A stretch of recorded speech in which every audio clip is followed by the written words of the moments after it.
Oklahoma felt the sting of 2 razor-thin losses in October, but Bob Stoops remains confident. Yes, Boomer Sooner is still in the chase for the Big 12 title. And today, that chase takes them through the rich farmlands of Ames, Iowa.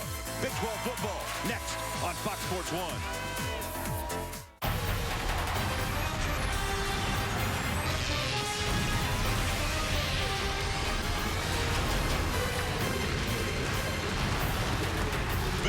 Welcome to Iowa State and the Ford. Fox Sports 1 college football pregame sponsored by the Ford F-Series, built for tough. And from the Big 12, 18th ranked Oklahoma and the Cyclones of Iowa State right now on Fox Sports 1. And hi, everyone. Craig Bullerjack. He's Ryan Neese. Busy day on Fox and Fox Sports 1. We kick it off here in Ames, Iowa.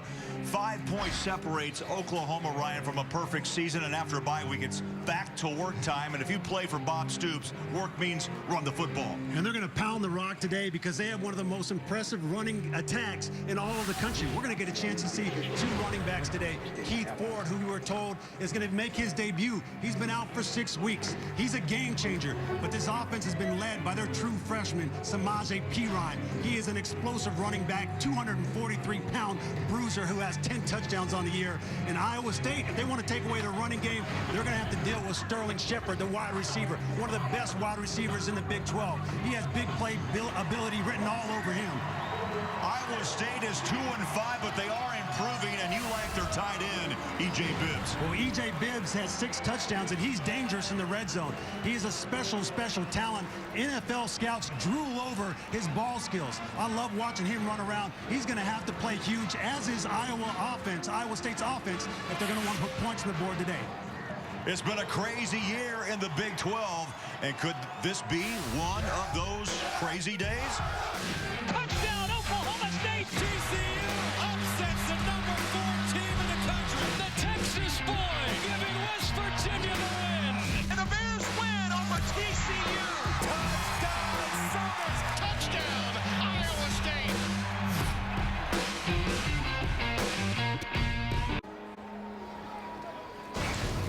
Welcome back to Fox Sports 1 College Football, presented by Kay Jewelers. Weather today in Ames, Iowa. It's cool and windy on this first day of November. Yeah, and wind's going to play a factor in this ball game. It's picked up since early this morning. 48 degrees as we get ready to kick it away. Big topic this week in Ames, Ryan. Can a confident Iowa State team surprise Oklahoma? The last time they surprised the Sooners, it was 1990 in Norman behind junior quarterback Chris Peterson. Passed for 102 yards, ran for 148, scored the winning touchdown in the final seconds, and the final 33-31. Head coaches today, Bob Stoops, 16th season with Oklahoma, 15 consecutive bowl games, 8 Big 12 titles, a national championship. His counterpart, Paul Rhodes, head coach of Iowa State. And Ryan, hoping to score that signature win his program needs to turn the corner. To turn the corner and build their confidence. All week he stressed confidence. His team starting to find a rhythm on both sides of the football. This would be a huge win and a big confidence booster for this entire program. Both teams coming off bye weeks, well rested. 5-2 Sooners, 2-5 Cyclones. Oklahoma won the toss, chose to defer, so they'll get the ball in the second half. And the ball kicked out of bounds. And we'll see Iowa State for the first time. And Ryan, tell me 3 things you need to know about the Cyclones. Well, right out the gate, their offense is playing at a higher level. They had 45 points last week, a season high for them, impressive. And they're red hot in the red zone. I mean, they're putting up points when they get down there, and that's what you need to do today. And then the third thing, E.J. Bibbs, he has 5 touchdowns in the red zone. He's a go-to weapon. He should be their go-to weapon all game long up and down this football field. There's Sam Richardson, the junior out of Winter Park, Florida. And that backfield is Aaron Wimberly. They'll go from the gun. First handoff, Wimberly stacked up, pushes forward to around the 28-yard line. So Sam Richardson, as I mentioned, just a junior, and is really starting to get the rhythm. 32 career touchdown passes. Back-to-back, he's been impressive. 300-plus yards and plus 3 touchdowns.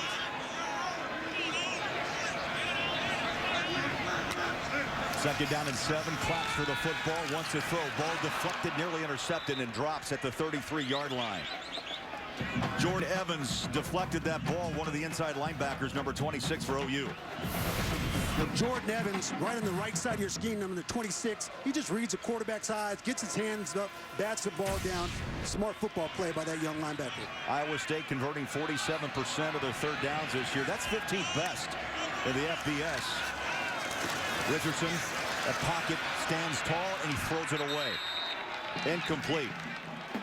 So it's 3 and out for the Cyclones. Charles Tapper got into that backfield, but you know what? You get about 3 seconds trying to toss a football, and that was good coverage downfield for OU. It was excellent coverage downfield, and Richardson sat in the pocket. He was patient. He wanted his receivers to get open. Unfortunately, nobody got open. He had to throw it away and throw it into the ground, and they weren't able to convert on that third down. They're going to have to find a way to give him more time and allow his receivers to get open. Colin Downing, averaging 43 yards a kick. Not a good one. Looks like it came off the side of his foot, but it gets a big Iowa State bounce. There'll be no return for Shepard. And to the 23-yard line goes that punt off Downing's foot. He gets a 49-yarder. 3 things you need to know about Oklahoma. Well, Coach Stoops knows how to respond after a loss. He's 31-0 after a loss. An impressive string of wins right there. And they've had 2 tough losses this year, Craig. By combined 5 points, this team could be easily undefeated. And the third thing, Sterling Shepard. He is a next-level wide receiver talent. He has 130 yards he's averaging each game at the wide receiver position. So Trevor Knight from the gun backs her split. Steelers want to pass on first down. Single coverage up top. There's a push. There's a hit. I see no flag. And the completion at the 31-yard line. And guess who? Sterling Shepard. He had 15 catches 2 weeks ago against Kansas State. Well, you just watch him, the way he tracks the ball with his eyes. And it looks like he may be a little bit banged up. But that's an impressive job by that young, talented wide receiver to be able to track that ball with his eyes, have the patience and the wherewithal to come down and secure that catch in traffic. Got hit high and low, a catch of 46 yards, and Shepard looks to be up. That was his 50th reception of the season out of Oklahoma City. And you hope that he's not banged up too bad, and hopefully he's able to find a way to get back into the game. We'll step aside as Shepard's being attended to. It's scoreless in Ames on Fox Sports 1.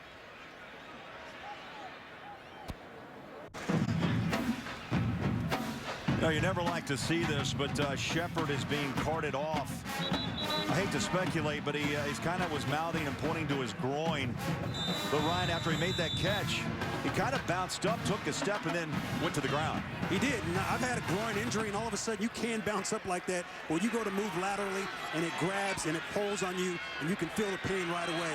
That's a big loss for that offense because he was the go-to man at the wide receiver position. High snap taken down by Knight. He's going to run, has room. 20, 10, 5, touchdown, Oklahoma.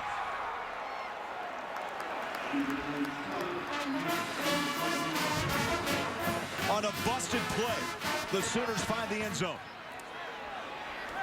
And we got a Cyclone down. Jevin Miller, the middle linebacker at the 35-yard line. 2 plays, 2 injuries. And 2 injuries to key players on both teams. Jevin Miller's the starting middle linebacker, number 55. He is the leader of that team. You hope he's not injured too bad. But what about the wherewithal for Trevor Knight to secure that bad snap, have the confidence, the calmness to be able to tuck the ball and turn it upfield, get positive yards, and get a touchdown? I mean, he had 123 yards last year rushing against this defense. He looked very impressive right there. Cyclones, they're going to have to find a way to regroup. You can't relax on a bad snap. Sometimes you relax, you get lazy with your technique, and big plays happen. Well, you talk about big plays. Big players have gone down in the first 2 games of this matchup today. Sharp goes down, carted off, and Jevin Miller, their leader, their middle linebacker, 63 tackles on the year. The junior out of Brooklyn, Iowa, is down. He's 3rd in the Big 12. When we talked to the coaches, he said that he's the vocal leader. He's the one that gets everybody lined up. He's the most productive football player they have on defense. And if he's out of the game, another big loss for the Cyclones. Wally Burnham We talked to him yesterday. I mean, he just had so much respect for this young man. 3-year letterman. He talked about each week he continues to grade out high. Said he's maxing out, playing really above the coach's expectations. And you know, they were very impressed, as you said, spoke very highly of him, not just as a player, but as his character as well. I'm sure they're very concerned with this injury. Like Bob Stoops did to check on Shepard. Now Paul Rhodes making his way back to the sideline after having a chat with Jevin Miller.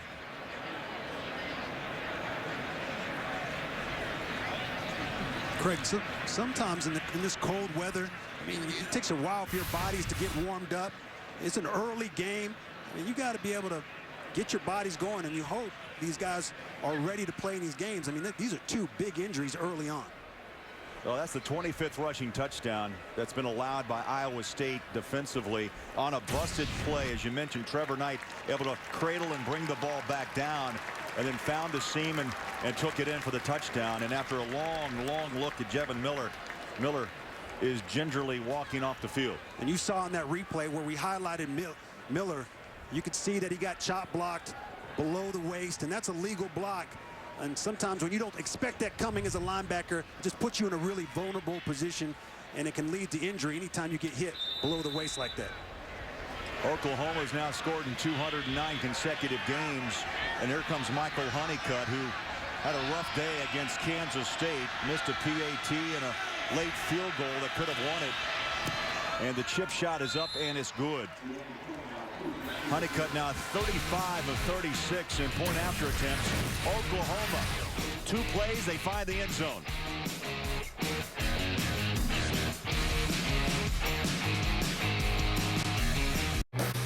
Tonight, buckle up and hold on as Marcus Mariota and the 5th-ranked Ducks look to cruise past the Cardinal in their race to a playoff berth.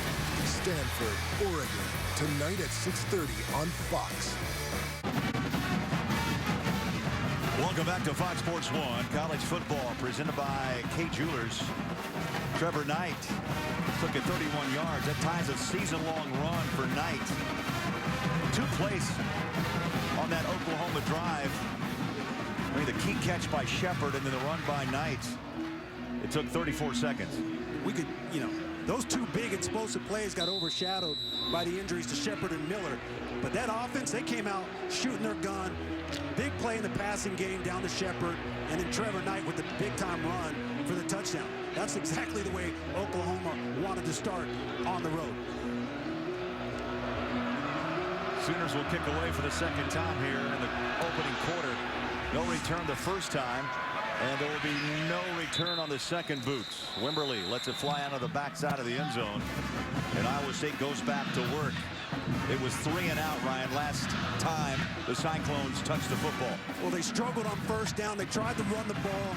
They didn't get anywhere with that, and all of a sudden, 2nd down, they didn't get anything. They got an incomplete pass. 3rd down, they were 3rd and long, and that plays into the favor of Oklahoma and their defense. They can just get after you. They can dial up blitzes. They have some unique blitzes that they'll bring heat all day long. Sam Richardson's at his best when he's got 3rd and short, 2nd and short. He can pick apart defenses. They got to find a way to win on 1st down, though. Aaron Wimberly lines up alongside Richardson. Good protection, sets his feet, throws underneath, and the ball incomplete through the hands of Wimberly. And Ryan, let's talk about Oklahoma's defense and those impact players. Well, you know, as a former linebacker, I always try to search out other big-time linebackers, and Eric Stryker is one of those big-time linebackers. He will hit you. He's very physical. And Zach Sanchez at the cornerback position, he can flat-out cover anybody in the country. 5 interceptions on the season. And right now, Iowa State's offense struggling against Oklahoma. They put up 45 points a couple of weeks ago. In that tough loss to Texas, they went 524 yards. They ran 93 plays. They've had a lot of confidence in the last 2 weeks. They have, and they just aren't showing it right now. They just look a little bit out of sync, out of rhythm, and that's what's plaguing this offense right now. Cyclones on 3rd down and 10. Quick toss, far side. Oh, what a catch at midfield, and a flag is out.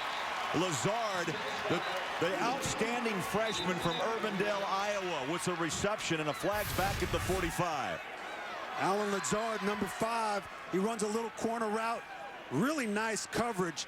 but Lazard concentrating on the ball, and Wilson does a great job covering. Holding. Defense. Number 2. Penalties declined. The results of the play, first down. Well, Wilson gets called for the hold right there, but Lazard comes up with a big catch, and it was a nicely thrown ball by Richardson. Richardson took a tumble on his back after the pickup at 24, and the first down for the Cyclones. They go underneath in traffic, and the ball knocked away and complete at the 45-yard line. Tough throw, dangerous throw. Dangerous throw. Oklahoma brought an all-out blitz right there. They had nobody back as a safety. They said, hey, we're going to get to Richardson and rattle him. And that ball came out of his hands just a little bit too quick. Iowa State running a hurry up. 3 wide receivers on the near side. Little run option and a nice run to the 45-yard line. Wimberly, I think he's a scat back, only 5'9", about 175 on a good day. On a good day, I love how the coaches said it. We just can't put weight on this guy. We wish we could give him, some cement to eat to try to put some weight on him, but they just can't find a way to get weight on him. He's an elusive guy in the open field. Yeah, pizza, baked potatoes didn't work. Richardson throws, had that crossing route underneath. You saw Jarvis West. He was trailed by Quentin Hayes. The offensive coordinator had a great talk with him, Mark Mangino, the former Kansas head coach, yesterday. And he said, look, I don't have a problem eating potatoes and pasta. I can't transfer that over to Wimberly. He said Wimberly, they give him everything in the book to try to eat, and it hasn't happened. But if they can find a way to get the run game going, that was a nice run. It's only going to help this offense and allow Richardson to settle down and give him a little bit more confidence and time in the pocket. Downing, end-over-end kick. Sanchez will let it take a divot back at the 14-yard line. And they're going to mark it out of bounds right at the 18-yard line. The Oklahoma back on offense with a 7-point lead. Stay tuned. It's a big, big day on Fox and Fox Sports 1. You'll see Kansas and Baylor. And then tonight, big game. Stanford taking on Oregon. Texas at Texas Tech. And late, Utah trying to stay in that Pac-12 race. A big game against Arizona State. Stay with us on Fox and Fox Sports 1. It's a long day of really good football. I can't wait to watch some of those games. Oregon, they were challenged by Stanford every single year. Samaje Perine in the backfield with Trevor Knight. Play action pass, drop it over the middle. 30-yard line, and the reception by Deron Neal. That's his 27th grab of the year, and that was a perfect play action and a drag underneath and a big gainer. They're going fast. They're going up tempo to catch this defense off guard right now. Quick toss, dropped. And the old rule is you got to catch before you run. And Micah Quick, who has that quick speed, wanted to get upfield and didn't have the handle. Well, he didn't listen to you. He didn't know the old rule. You're absolutely right. You got to catch that football, secure the catch, then use your speed and elusiveness to get up the field. He took his eyes off the football and dropped that.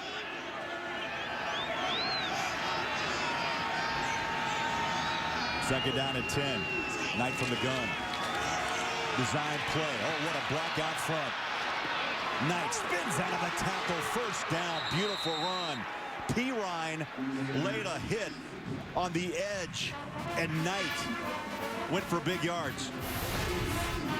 Well, Knight had it.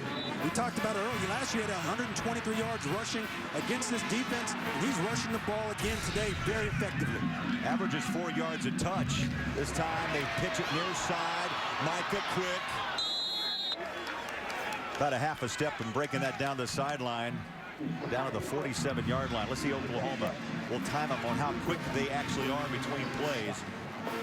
Well, if you and Micah Quick were in a phone booth, he'd make you miss as well. I mean, he talked about an elusive guy in the open field. What a move. Yeah, 15 seconds between plays, and to the 41-yard line goes Perine. And we talked about how special of a player he is. Mature beyond his years.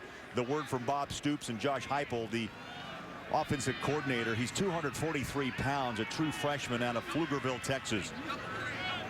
They talked about when he walked into the weight room as a freshman, all the veteran players, their jaws just dropped to see his size and his athleticism and his physique.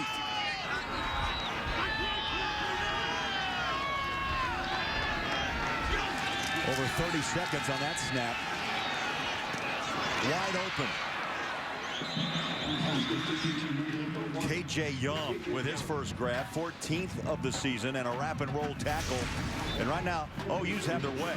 Trevor Knight making his 13th career start. Not bad numbers, Ryan. 10-2. 10-2, playing with a lot of confidence. He's running the ball very well today, and he's throwing strikes all over the place. His wide receivers are all wide open right now. He's got his pick of the litter right now where he wants to distribute the football. 4 of 5 passing for 76 yards. Trevor Knight from the gun. Put that ball. Took a little slow. It was a little slow to develop as Piron was late. Luke Knock, the weak side linebacker, was able to bring him down. Now getting back to Piron for a moment, and Ryan, you played at UCLA in the National Football League. It's not often you get a young freshman or a rookie who can come in and there's an awe among the veterans or juniors and seniors on a football team. It's very rare, but they just shows you what a special talent he is. He was strong, he was fast, and he's demonstrated all of that athleticism. Doesn't just happen in the weight room or on the practice field. He transfers it over onto game days as well. That was the 8th play of this drive. Neal, 16 yards, and OU's on the move again inside the 20 at the 16-yard line. Fresh downs, 1st and 10. Already 143 yards in this first quarter. Knight flush from the pocket on his back foot. Throws it and throws it away. Trent Taylor, Robbie Garcia made their way into the backfield to pressure Trevor Knight. Well, he looks cool and calm and focused after a week off. We talked about it. He's a dual threat. He showed it right there. He was in the pocket. It was a little design play action pass. He was patient. Nothing was open. He got pressure. He was able to escape outside the pocket, look for his receivers, keep his head down the field, show that calm presence. Wasn't able to find an open receiver, but he's playing lights out right now. He's hit 4 different receivers so far in this game, 92 yards. Knight once more. Up top he goes, a jump ball in the end zone. Touchdown. Oklahoma. No. One official said yes, one official said no. And the call is Neal did not have possession. He juggled the football. Well, Neal runs a go route, and all of a sudden he finds a way into the back of the end zone, and Sam Richardson is trying to cover him. He doesn't get his head around in time, loses track of the football. Neal looked like he comes up with a catch right there, a one-handed catch. Side judge said yes. The back judge on that back line end zone came over and said no, disallow it. Well, they're going to review this. That's close. Yeah, they should. Absolutely. Timeout. Oklahoma. That's their first timeout. Previous play. Under review. So they will review this play. Will step aside. 7-0 OU.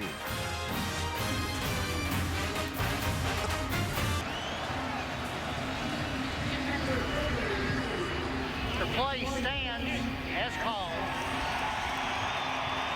Oklahoma is not charged with a timeout because we were paid for replay. All right, I want to go to Los Angeles and bring in Mike Pereira. You saw that play, Mike, as Oklahoma's going to go back to work offensively. But let me just ask you, it's like splitting hairs. Look to me, he had his feet down, but the possession was the issue. Possession was the issue as they score in the next play anyways, but here is the issue. He's got to hold on to the ball when he hits the ground, and although the ball never hit the ground, it was loose while he was laying out of bounds, and that makes it an incomplete pass. Well, Mike, as you mentioned, K.J. Young just went across the middle. Thank you, Mike, and scores a touchdown, so it's bang, bang. Bang, bang, boom right there. They said, you know what, incomplete pass, we don't care. We're going to throw a strike, a slant route to Young in the back of the end zone. Honeycutt for the second time with a PAT. And it's up and good. Knight is sharp. Knight is sharp. It was a reviewable play, but it stood as a possession. Deron Neal did not bring it down and hold it. That was a call upstairs from the replay official, Jim Blackwood.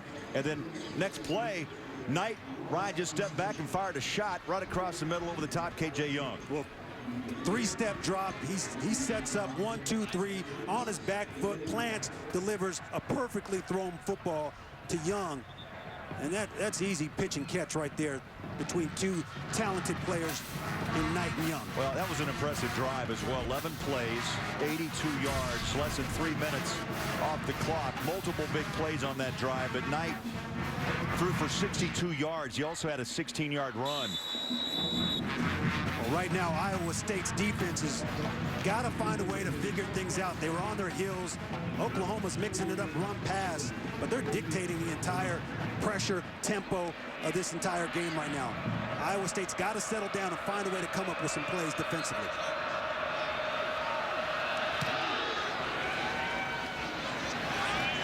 This kick 8 yards deep in the end zone again. No return, and Iowa State will start at their own 25. Time for a Lowe's Never Stop improving game break. For the first time, let's say hello to Greg Wolf. All right, thanks. We go to Lincoln Financial Field, number 23, East Carolina, 6-1 on the season and driving. But Breon Allen coughs up the football. Temple's Tavon Young scoops it up. He goes 63 yards the other way, and the Owls lead it 7-0 first quarter. Craig, Ryan, back to you. All right, thank you, Greg. We'll be checking with you throughout the day. I tell you, he ran away. He did. Well, they need the ball here. Iowa State needs the ball to bounce in their favor as well. Hopefully they can find a way to move the ball offensively, move the chains. And that's not the way you want to start a drive on first down. I tell you, I'm impressed with Oklahoma. After both teams coming off byes, but that defense is sharp. They were right on top of that option. Neely had no place to go and ran down by Evans and Alexander, the two inside backers. Blitz off the edge. Ball dropped, incomplete, 30-yard line. E.J. Bibbs, sure-handed, lost that one. He's had 32 catches. I know you like him, so do the pro scouts. I do. His ball skills are off the charts. He's usually very sure-handed. He's physical, and he's a very good route runner for a tight end. He's going to play at the next level for a long time. 3rd down and 10 for Richardson. He just 1 of 8 for 24 yards. Needs a first down. Throws it to, I'll tell you, empty space. That was a crossed route. One high, one low. And that brings up 4th and 10. So a little problem for Mangino and his offense here early. Just out of sync. And when you start getting out of sync, you get out of rhythm. You start trying to force things. You start trying to press a little bit harder. And right now, they just need to calm down. Plenty of time left in this game to get back in it, find a way to just get your rhythm and do what you do and do that really well. Downing with the punt and a fair catch at the 43-yard line.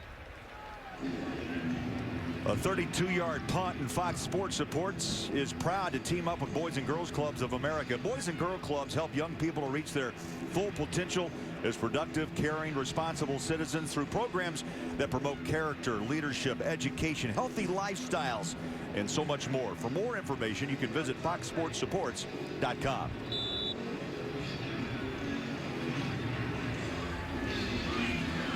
Well, little doubt, Iowa State needs a stop. Oklahoma's taken it down the field twice here early in the first quarter. Knight goes back to work, stands tall in the pocket and slings it around the 45-yard line, and Neal is taken down by Sam E. Richardson, the left corner. Sam E. Richardson's left on an island. They had 8 in the box right there. He's finding a way to backpedal, and he's giving up way too much cushion, and that's why that was an easy pitch and catch. Oklahoma running it fast up the gut.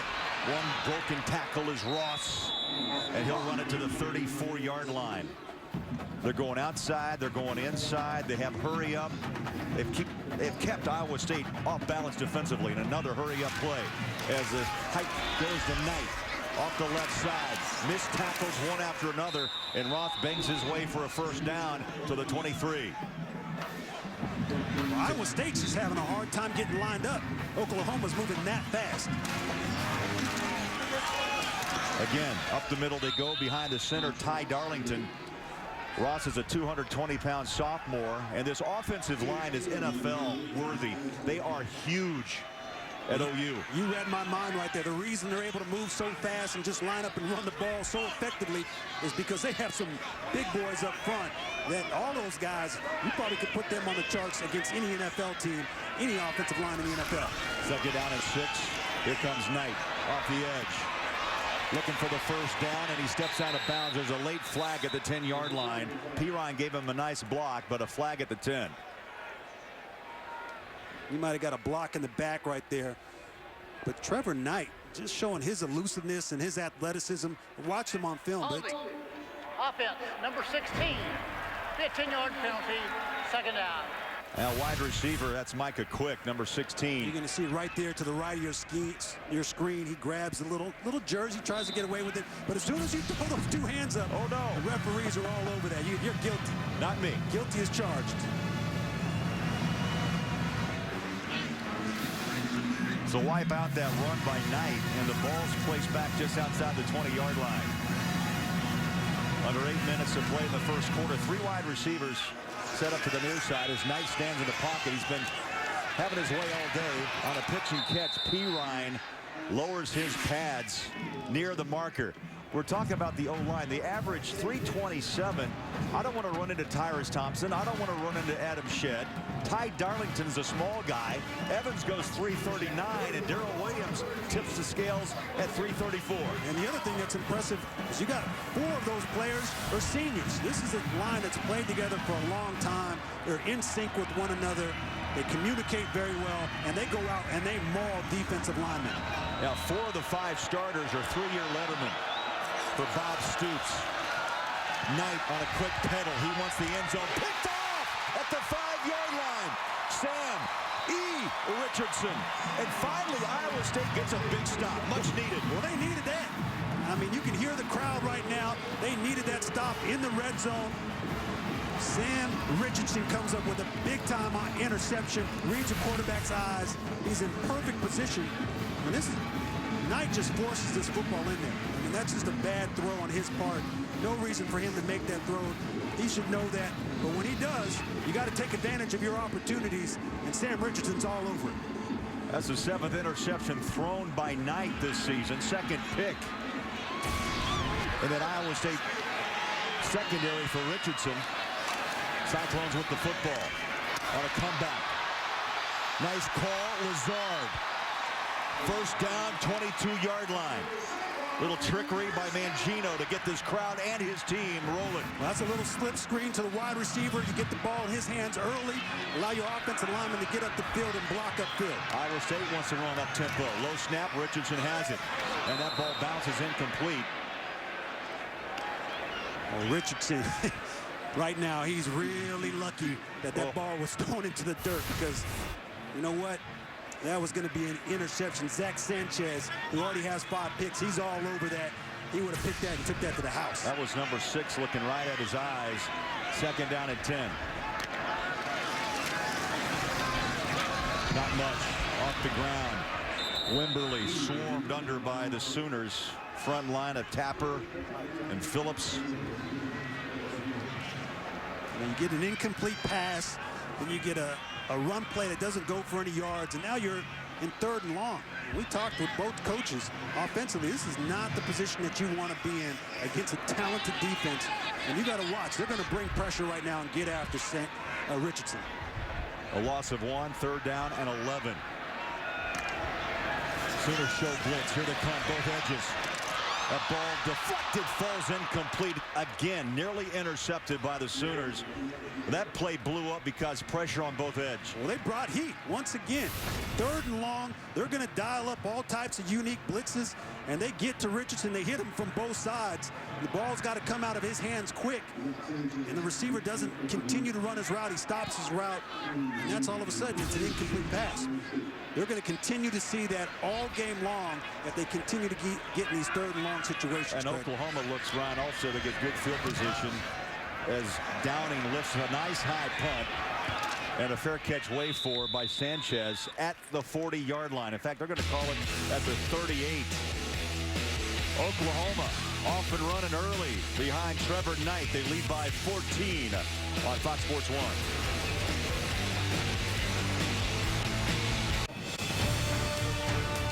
Well, welcome back, Ames, Iowa. Rich farmland, fall and winter on its way as we hit November 1st. A little breezy. Well, you said cool earlier. It's getting chilly. cold, yeah. It's chilly when that breeze starts going and you can see the flags waving around here. It's down into your bones. Ryan, we talked to Bob Supes this week. Yeah, he's kept a positive attitude. The 2 losses combined 5 points. At TCU, a shootout of 37-33, and a heartbreak loss at Kansas State, 31-30. They still got a shot at a Big 12 championship, and this is a good football team, and he knows it. It starts today. I mean, obviously coming off a bye week, maintaining your confidence, continuing to play at a high level, and striving towards your goal of winning the Big 12 championship. And that's exactly what this team set out to do at the beginning of the year, and then let everything else take care of itself.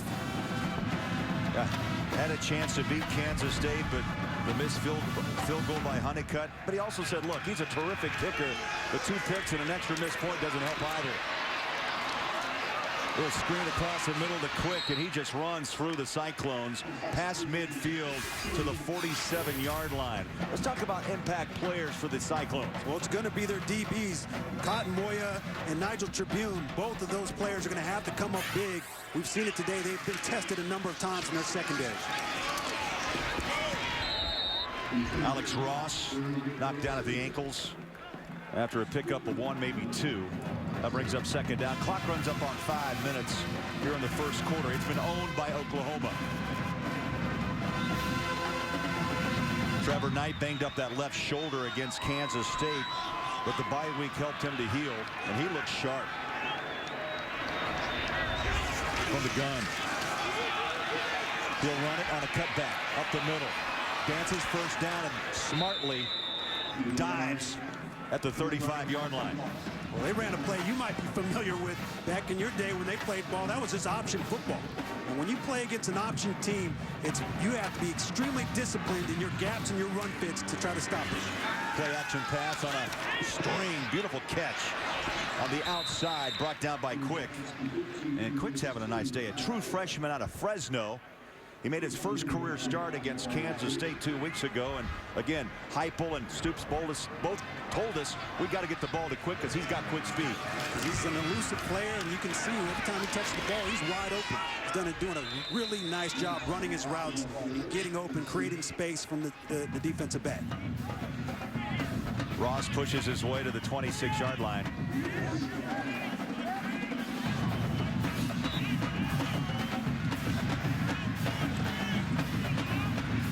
Amazing first quarter. 240 yards, 146 passing, and nearly 100 on the ground compared to 45 for Iowa State. They look unstoppable, and you see the passing yards, and this is the area where they take strikes offensively. I wouldn't be surprised if they take one right now. Play clock under 5. And from the gun, it's Knight on a handoff. Keeper, now the pitch, the old-fashioned way at the 10. And hopped out of bounds is Dimitri Flowers, the fullback. That's old-time football right there. That is. I mean, showing the patience in Trevor Knight to take the ball all the way up inside the defense and still pitch the ball outside like that. Wow. I mean, a lot of confidence in himself, a lot of confidence in the young man, Samaje Perine, to get that done.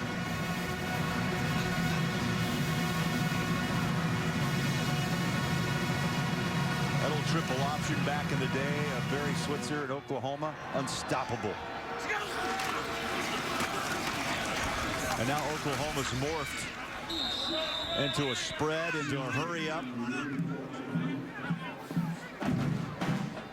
Second down and goal. Bob Stoops, 16th year, all-time winningest coach in Norman.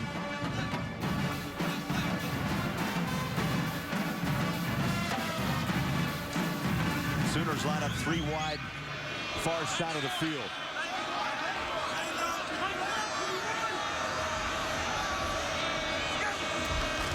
Knight looks to the end zone. Up top, beautiful catch, and pulled down by Blake Bell.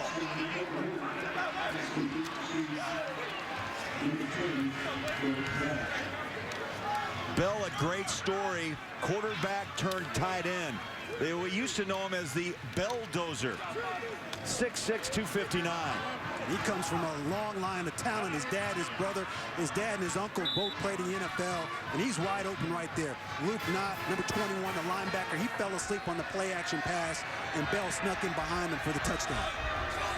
Third touchdown for OU in this quarter, and the kick is good by Honeycutt. OU is sharp, well rested, tuned in, on the road, up by 3 touchdowns in Ames.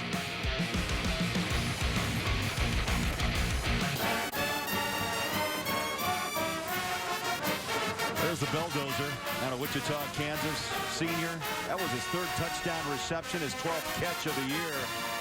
He's come on strong of late. He had a touchdown against Kansas State 2 weeks ago. Look at him climb the ladder, secure the catch. I mean, he's ran, he's thrown, and he's caught a touchdown pass in his career here at Oklahoma. Just a talented athlete. Making plays right there.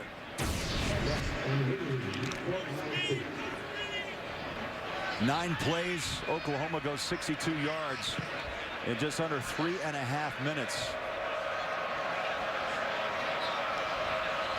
21-0. Sooners. And again, no return. Time for a game break. We go to Los Angeles. Here's Greg Wolf. Thank you. We check in Piscataway, New Jersey. Wisconsin's Melvin Gordon continuing to put up Heisman-type numbers. Now in a tie for 2nd in the FBS with his 17th rushing touchdown this season. Wisconsin leads Rutgers 7-0 second quarter. Greg, Ryan, back to you. All right, thank you, Greg. I know you like Rodgers, the way he runs the football. I do. Runs with determination, power. Iowa State needs to calm down. Let me try to find a way to mix in some screens, slow down this pass rush. Again, off the blitz, off the corner. They pick it up and pitch it outside at the 29-yard line. Jarvis West, who's been banged up a bit, now running full speed for the Cyclones, and he's a breaker in that slot at 5'7", 170. He can wiggle away in a hurry. You can't get it all back at once. No, just take your time, move the ball down the field, eat up the clock, give your defense the ability to rest. OU being very aggressive on the corner, little hook and ladder. Wimberly dances down the sideline, and they'll mark him out at the 40-yard line. That's a second little trick play Mangino has run to try to restart his offense. We talked about a screen. You got to mix things up against a speedy offense like this. And this is the old hook and ladder. Aaron Wimberly comes out of the backfield. They pitch it to him. That's a nice little design play and effectively ran. Trying to keep OU honest off the edge. Not much. About a loss of a yard back at the 39. There's Mark Mangino. Had a great talk with him yesterday. He's having fun. He's having fun. First year here in Ames. He walked into that meeting room with a lot of energy. And the first thing he said, I love what I do, and I love being around these young men and coaching them up. Pressure again from the edge to the 45, maybe the 46-yard line. Jarvis West up against Quentin Hayes, the strong safety. It's a manageable 3rd down and 5.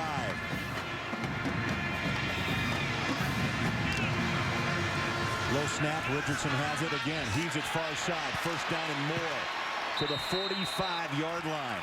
Nice drive being put together by Mangino as Lazard, the freshman, with the far side catch. You can see when they give Richardson some time, get the ball out of his hands quickly, and you can see how that reverse, that little play that they had, a little trickery, is giving this offense energy. Now they're in a really unique formation right now. They stack 3 low, 2 high, and ball batted down, incomplete. Well, they're going deep in the playbook right now, trying to figure out how do they get more yards and find a way to cheek away at this Oklahoma defense. That was Stryker. Stryker comes up and bats that ball down. What a name for a linebacker, huh? You love it. That's a special name, and he's a special talent out of the Florida area, out of the Tampa area. I remember him in high school. Low throw, the catch pulled in by West. He's off and running. Upended 29-yard line. He was running behind Jake Campos, the left tackle. And Iowa State now trying to settle things down. They're at the 29-yard line. Best field position of the day for the Cyclones. Well, they ran that hook and ladder trickery earlier. Now they lined up in some really unique formation, offensive linemen all over the football field, and they get the ball into their playmakers' hands, and they're moving the ball down the field. This is what they got to do. They got to put points on the board now down here in this side of the field. Less than a minute to play. Richardson Tries to escape, sidearms it, and it's incomplete inside the 20-yard line. Took a short bounce. Pressure. Forced that throw. And Richardson tossed it in the ground. Oh, just a fingertip. Again, pressure from the edge. Richardson steps up out of the pocket. That ball tipped and still caught. E.J. Bibbs saved the day. Offense, number 67. 10-yard penalty, second down. That ball was up for grabs, but push it back 10 on the penalty. We just talked about Eric Stryker a minute ago, and he came off this edge. He exploded off the line of scrimmage, and he tries to turn the corner. And Jake Campos just can't block him. He's coming with so much speed. He just grabs some cloth. And you can see Eric Stryker's disappointed he didn't get the sack, and the ball was able to get out of Richardson's hands. Well, this Mike Stoops defense, the brother of the head coach, I'd say he's aggressive. Aggressive play calling today. Oh, I would love to play in a defense like this because they fly around and they force you to make mistakes as an offense. That's going to end the first quarter here in Ames, Iowa. OU dominating, up by 21. Fox Sports 1 College Football, presented by Kay Jewelers, will return after these messages.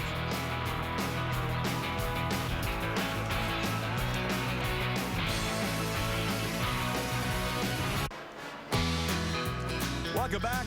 Fox Sports 1 College Football, presented by Kay Jewelers, and we're on the road in Ames, Iowa. The old RV. Yeah, cruising along. Welcome to November. Boy, college football is jumping fast around. Boy, we go August, September, October, now November 1st. This is when the cream starts to rise to the top. Things start to get settled out. And right now, Oklahoma's flying around. They look like a very impressive team today. Big series here for Iowa State. Throwing the double coverage. How about that?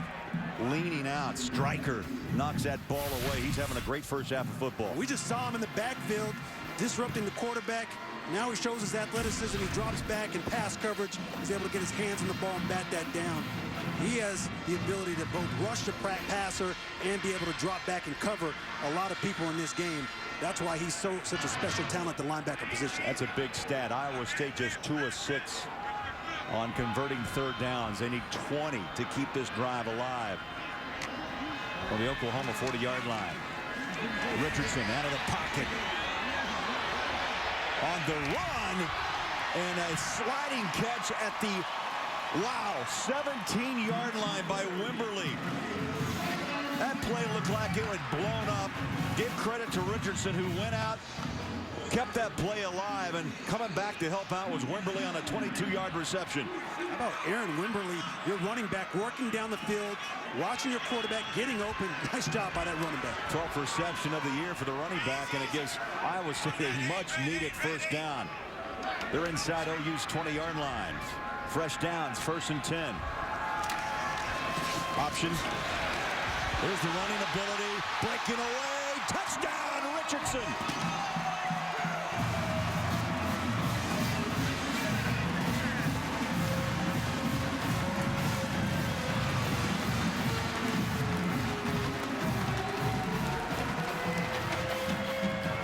The sirens are sounding in Ames. Richardson, that dual threat quarterback. And this time he breaks off a big run of 18 yards, in Iowa State in the second quarter finally finds pay dirt. Netton, that is, will try the PAT, and it's up and good. So the Cyclones find an answer here early in the second quarter on the board in Ames. 21-7 Oklahoma.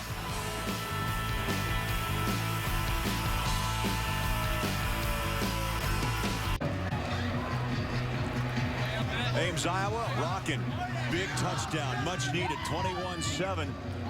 And the crowds have spilled over to the hills here at the stadium. And this is where Paul Rhodes told us when he was a kid. He was born just 10 minutes away from the stadium. He used to wait until the security guards looked away, and guess what? He was on the hill. He was on the hill. He would listen to the announcers, and then as he was listening to the announcers, he would mimic what he was hearing as a player and run around the football field. Pretty impressive story, hometown guy. He loves being here representing Iowa State. Yeah, born 10 minutes away. Iowa State kicks it away. 1 yard deep. Here comes Ross. Still on his feet. Tackled back. He was at the 15 and dropped back at the 11-yard line. Now Iowa State has some momentum. Has a little bit of momentum. The UFC returns to Fox Sports 1 with an epic night of fights from Brazil, including a lightweight heavyweight showdown between 9th-ranked Shogun Rua and 9th-ranked Ovince St. Preux. UFC Fight Night, Saturday at 10:30 Eastern on Fox Sports 1 and streaming live on Fox Sports Go. I tell you, Ryan, momentum. So big in this college game. It is. Offensively, Iowa State did a nice job moving the ball down the field. Sam Richardson gave Oklahoma a little taste of their own medicine with the option run for a touchdown. But how is Iowa State's defense going to respond? They've struggled today. They need to find a way to settle down, tackle well, put some pressure on Trevor Knight, take him out of the game.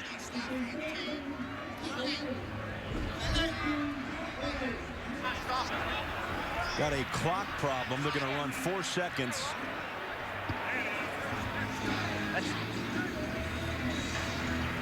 So Randy Crystal today, our referee. 14:08. Thank you. It was at 14:12. They got it to 14:8. Every second matters. You know, you don't think so, but in the scheme of things, oh yes, it does. We've watched sports for a long time. We all know at the end of the game, those precious seconds at the end of the game. Right, 4 seconds is a lifetime. Absolutely. Oklahoma up by a count of 21-14. Back to work. They'll start at their own 11-yard line. Knight flies it out near side. Good tackle, missed him. But Iowa State comes to help out, swarming with the tackle. Micah Quick knocked down by Kenneth Lynn, the left corner.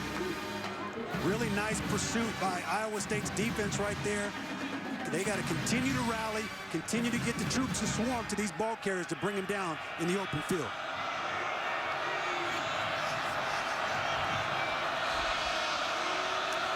Knight from the gun.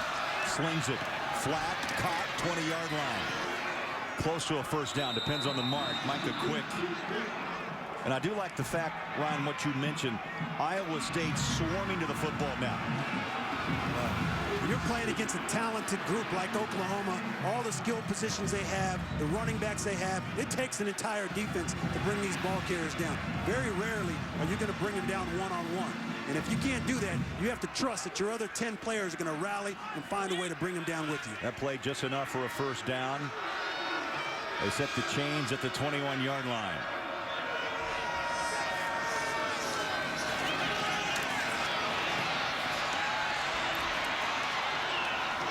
.40-yard line. P. Ryan out there blocking. So is the bulldozer or the belldozer.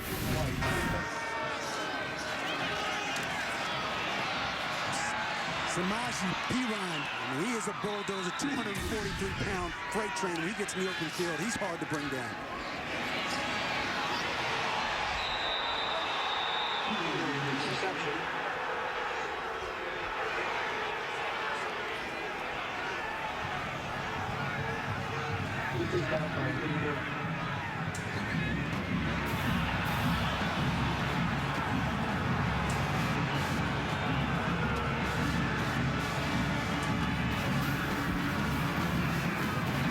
Second down at 7.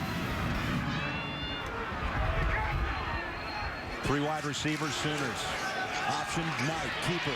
Little stutter step, falls to the 50-yard line, just short of the first down. Cotton Moya, number 5, comes up with a nice tackle right there in the open field. That wasn't easy. Trevor Knight's an elusive quarterback. He came up and brought him down. Straight ahead, short, 50-yard line. Iowa State rejuvenated after that touchdown. That brings up 4th down and 1, just short of midfield. Number 91, Aka came up with a big-time stop on 3rd down. That defensive line's going to have to find a way to rise to the occasion once again because this Oklahoma team, they're going to go for it with this big boys up front. Well, they're 6 of 8 this season on 4th down conversions. And you're right, the big O-line of OU. Play clock at 7. Knight under center. Handoff. No! Big tackle on the shoe tops. Mutcherson with the play thus far of the half for Iowa State defensively. The defensive line gets great surge, great push, and then T.J. Mutcherson, the free safety, comes off the edge. Great physical tackle to bring the ball carrier down for the tackle for the loss and get his defense off the field. You can see the emotion. Coaches are excited, the players are excited, and that's how you respond. Now, offensively, can they continue to hold on to this momentum? Last time Cyclones had the football, they found Bell the end zone. They found the touchdown to Richardson on that run. Straight ahead they go. Tough to run against that front of Oklahoma. Well, no surprise, Oklahoma's defense, they understand. They've been in big games before. They understand the momentum swings and the ebb and flows of football.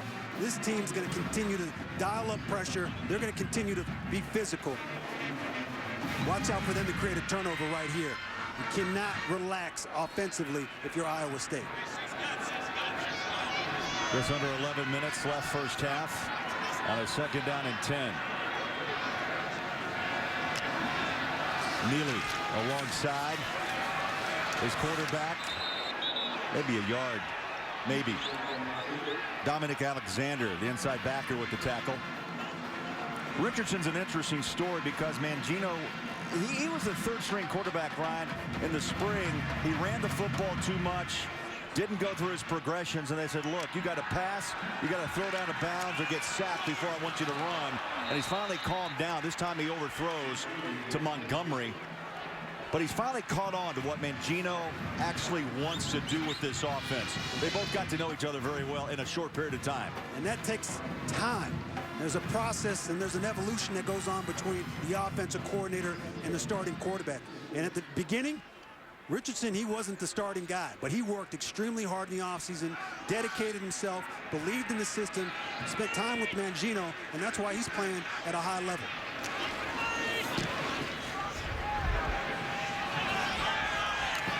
Ten-yard line, and that's where Oklahoma will start their next drive. Timeout in Ames. 21-7 Oklahoma.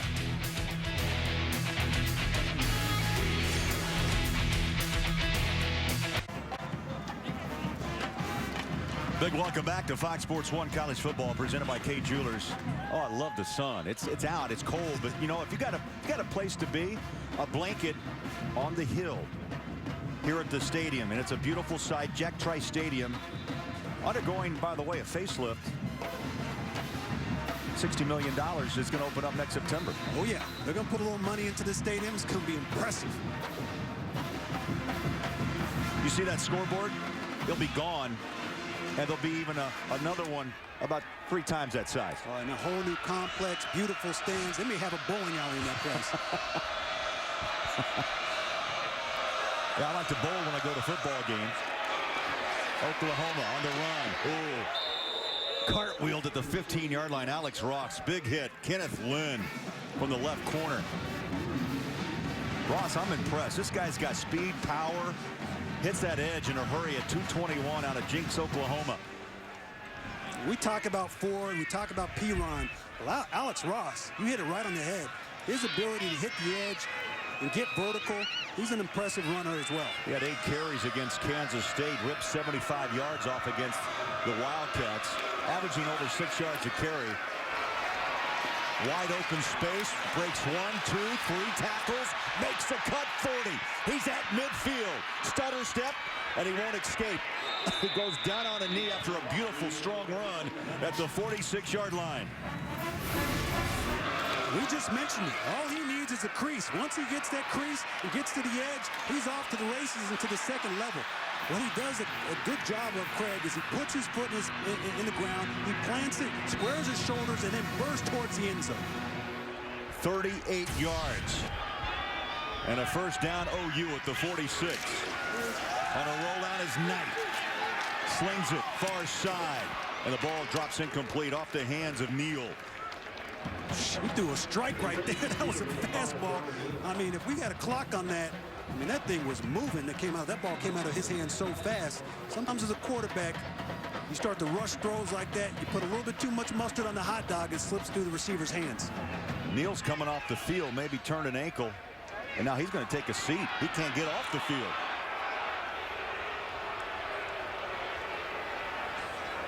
Well, coaches, you know, sometimes they tell you, you know, I'm an old school guy. If you can get off the field, you get off the field. But coaches nowadays, they want their players to sit down, make sure they get the proper treatment, make sure that the trainers can come out and assess them. That allows another player to get back into the game. You know, that's just a smart move on his part. You saw Neal stretch out for that pass, and I don't know if that's a cramp. It's a cold day. I doubt it. Well, sometimes you do cramp up. What's funny is on these cold days, you don't drink as much because it's cold out, so you're not drinking as much fluids and Gatorades and waters to hydrate yourself properly like you do on a normal football day when it's a little bit warmer. So these players have to be careful. Coaches and trainers will tell you all the time, make sure you're drinking up and down the sideline. I'm sure they're telling the players that. That brings up second down and 10, 9:03 to play in the first half. Knight again carries the ball wide open. Spins out of a tackle, then brought down at the 36-yard line. I've been impressed with his rushing game today. P-Ryan again. They've used him a lot as a blocker today for the quarterback, Trevor Knight. Well, I'd use him too. 243 pounds. I'd get behind him. But this is an option game. Knight has the ability to pitch the ball or keep it himself. And he's keeping and making smart decisions. Straight ahead. Past the 35. P-Ryan this time gets the touch. He played at Hendrickson High School last year, ran for nearly 1,500 yards his senior season with 12 touchdowns. And he's made the transition to Division I ball, I mean, smooth. Smooth. And the coaches talked about his maturity, not just physically, but mentally as well. That's an impressive compliment by coaches at this level. Nice cutback on that option once again. 29-yard line. P-Ryan again, the ball carrier. We don't talk a lot about the fullbacks in this offense. You saw Flowers get a reception earlier. This time Ripkowski, number 48. Nice block up front to spring P-Ryan.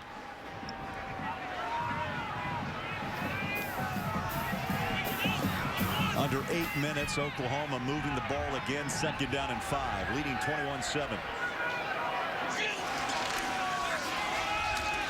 Quick hit, P-Ryan.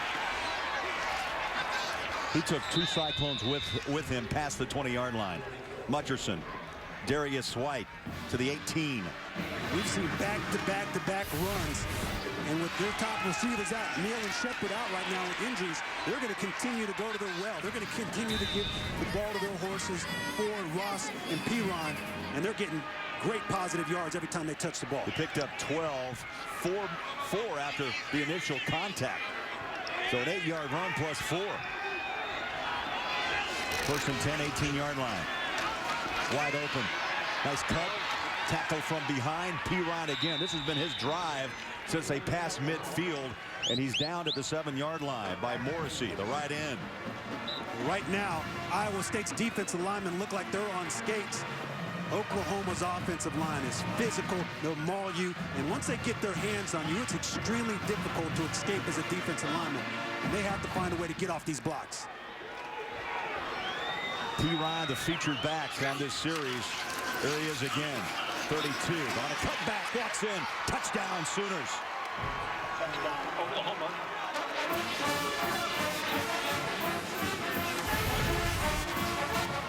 Well, they ran this play to the left, they ran it to the right. You can see the blocking up at the second level, and P-Ryan goes in untouched. And they're going to continue to go to these plays. I mean, right now, Iowa State has no answer for them. They're not getting off blocks. They're struggling defensively. And Oklahoma now is starting to impose their will. They got back to the basics right there. Honeycutt with a point after. 4 for 4 on the day, Oklahoma. What a powerful run game they put together here in Ames. They lead 28-7 on Fox Sports 1.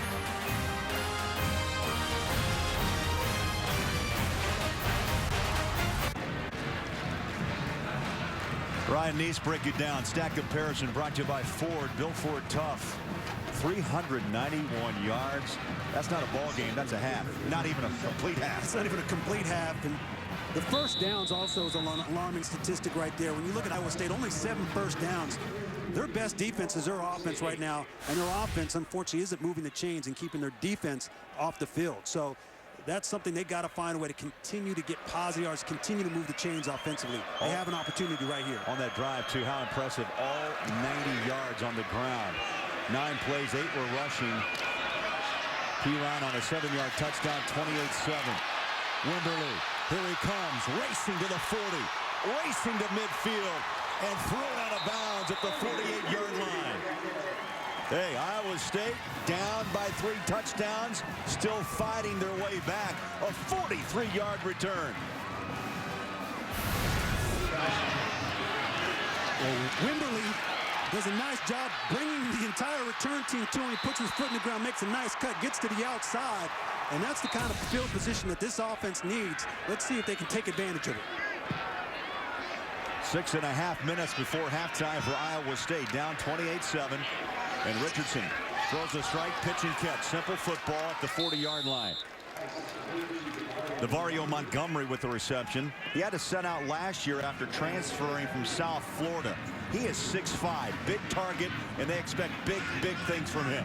Yes, they should, because he's a special talent. He has a big catch radius, very athletic, and he can jump up and catch almost any ball thrown in his direction. We'll put Montgomery in motion on a toss-out. They're going to wave it incomplete. Montgomery got turned around, never got his feet under him. 3rd down and 2. That's okay. You try to take a shot right there on 2nd down, try to get a little screen pass, set that up. But 3rd down and 2 now, you have an opportunity. We talked about it. Move the chains, get a 1st down. They're both from warm weather, by the way. Winter Park, Florida, making their way into Ames, Iowa to play college football. Oh, in traffic, tough throw, incomplete. See, Richardson more than once today, Ryan, has tried to squeeze that ball inside Oklahoma. Those linebackers at the 40-yard line. 4th and 2, crowd wants Paul Rhodes to go for it. Richardson keeps throwing balls like that. He can get somebody hurt. He threw in the traffic right there, and his big-time tight end, Bibbs, came up a little bit slow. That's a tough throw, a tough catch, and obviously they weren't able to convert. They keep Richardson in on a tie, dropped it. 30-yard line, wide open, 6 was waiting.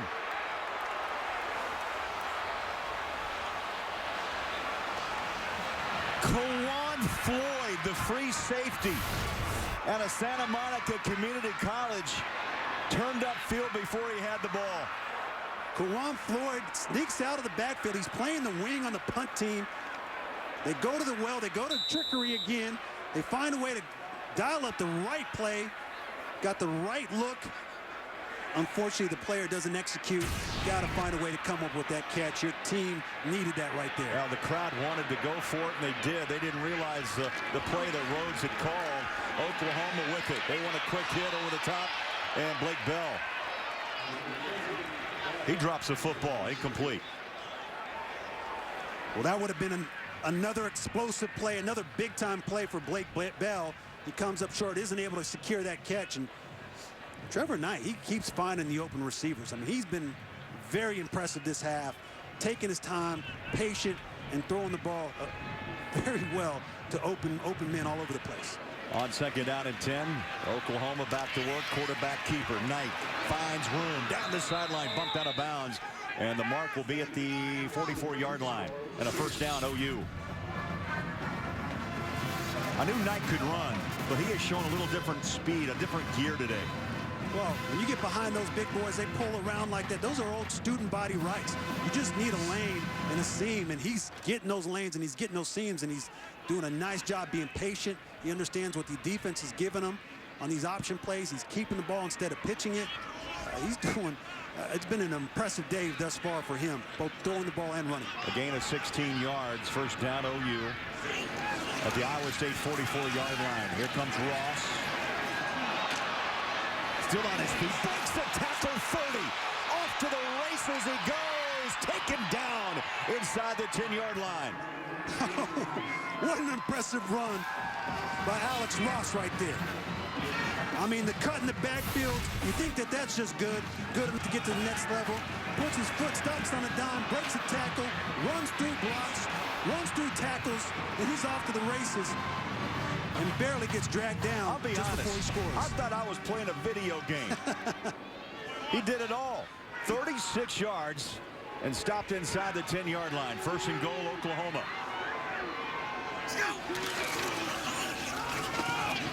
Around the edge comes Ross. And a shoestring tackle, no gain. Second down and goal. Well, we talked about it in the open. We talked about this run game of Oklahoma, how impressive it is. And they talk about the spread offense, the up-tempo offense. But when you watch these plays, it's just old-school football. It's power, it's sweeps, it's option plays. And if you can't defend that as a defense, these running backs, Ford, Ross, and P-Ron, they will light you up. Ross goes out. P-Ryan checks back in, number 32, on the right hip of Knight. Keeper, quarterback drops it in. Touchdown, Trevor Knight. Oh, yeah, and Trevor Knight, he'll do it too. Knight's second touchdown.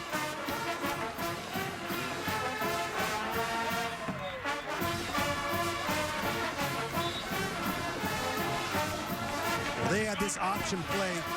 They got it dialed in right now, Craig. It's extremely hard to stop when you have a quarterback that understands and is patient with the football. And if you block the right people defensively, it's almost impossible to defend. And Iowa State right now is struggling defending these option plays. Honeycutt with the PAT. What an afternoon it's been for Trevor Knight. You talked about the lane, sidesteps a tackler, and Oklahoma builds a lead of 35-7.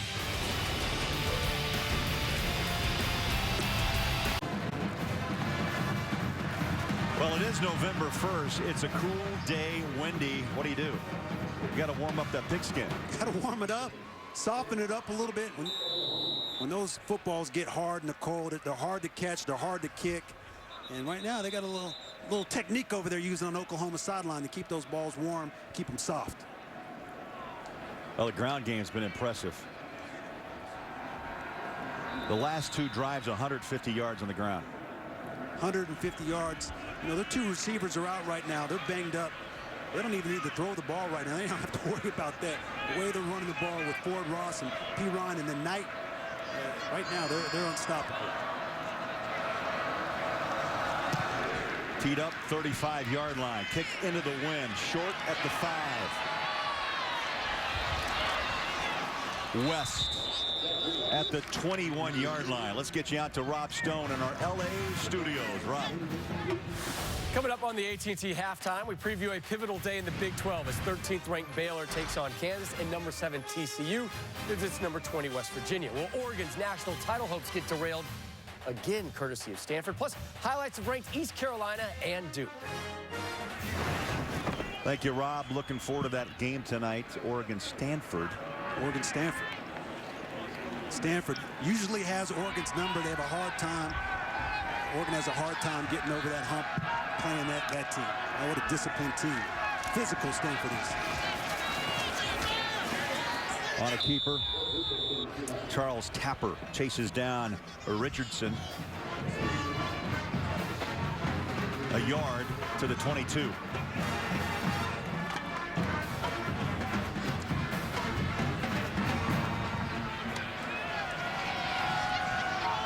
Second down and 9. OU's been bringing pressure off the edge all afternoon, and again, guess who? It's Stryker. They've almost given him free flight today, Ron. He has been on the edge, and he's been in that backfield almost from the opening kick. Well, initially he's lined up like he's going to be in coverage, but he creeps up to the line of scrimmage, and he's timing the snap counts perfectly. It's exploding past these tackles. Jake Campbell, 67, couldn't block him right there, and Stryker runs around the turn and gets a sack. That's his 12th career sack, ties him with Brian Bosworth, for most all-time for an Oklahoma linebacker. Trying to find a seam, and a late flag at the 45-yard line. Parker was on coverage, and a good ball in traffic, and a flag's out. That's your spot.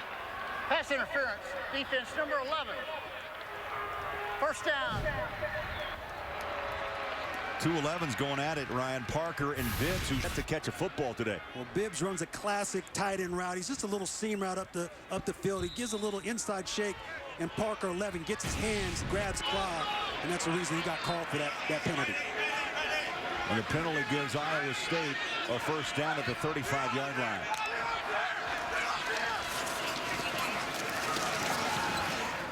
Now that looked like a design play as Richardson read the defense.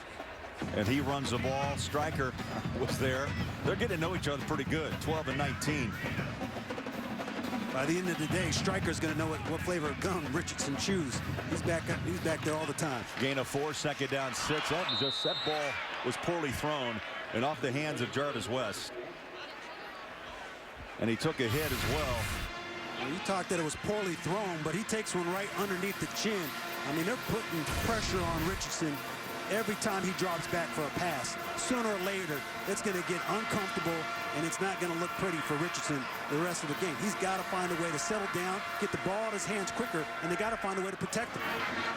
3rd down and 6 from the gun goes Richardson. Stands, goes through the progression, throws over the top, incomplete. He went to the sideline, looked over the middle. Lazard was there, but coverage provided by Julian Wilson, and Iowa State's going to have to punt with just under 2.5 minutes to play in the first half. Well, nice coverage once again by Oklahoma's defense. Richardson had the time he was looking for. He was patient, went through his progression, but he overthrew the football. Didn't give his receiver a chance. When you get an opportunity like that against Oklahoma, you got to take advantage of it. Downing. Strong punt. Takes a bounce, still rolling inside the 5. And marked at the 2-yard line. We got brothers on the field today. Tom and Derek Farniak from Sioux Falls, South Dakota. Middle school, high school teammates today. Maybe for the last time ever on a football field competing together. Tom's a senior center for Iowa State. Derek, offensive lineman for Oklahoma. His mother, Christine, as you saw, has that jersey combining both numbers of her sons. And by the way, she has 2 more sons in high school who I hear may be bigger than Tom and Derek. Well, they have good genes. I mean, both of those brothers that are playing at this level, Iowa State and Oklahoma. That's impressive. And then they got 2 younger brothers that are coming up that they say are going to be bigger and better. I mean, that's impressive. I don't know what they're drinking in that household. Bottle that up and sell it. 1st and 10. Set up a screen. P. Ryan.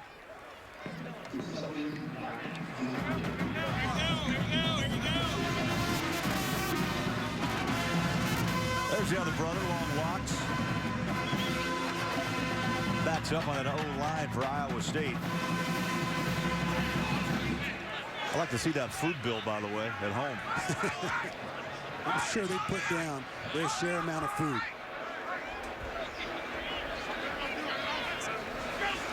Second down and 5.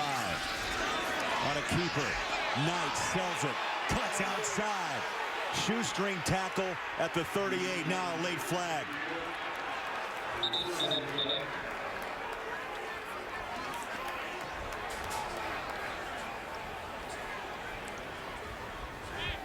Here's Randy Crystal.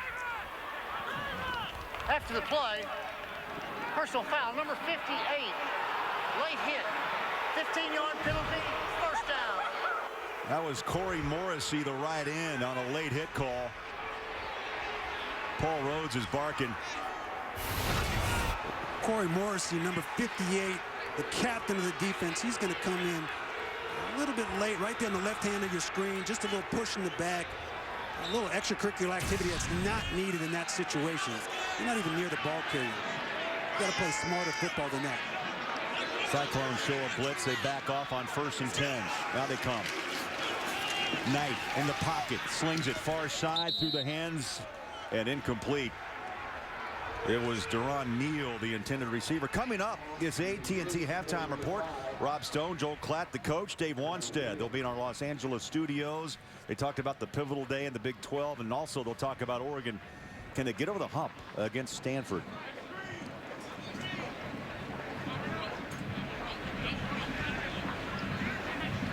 A minute 24 away from our LA studios. Second down and 10 has been dominated here in the first half by Oklahoma and their run game. Iowa State's going to bring pressure right now on this play. Let's see how Oklahoma responds. And that you can see play clock ran down to 2, and Knight was forced to call a timeout. Oklahoma, it's their first 30 seconds in length. It's a 30-second timeout. First timeout used in this half by OU or Iowa State. Well, Iowa State was going to bring pressure right there. Trevor Knight recognized it. He looked to the sideline to see if he could get another call, maybe create an audible, maybe check out of the play they had called.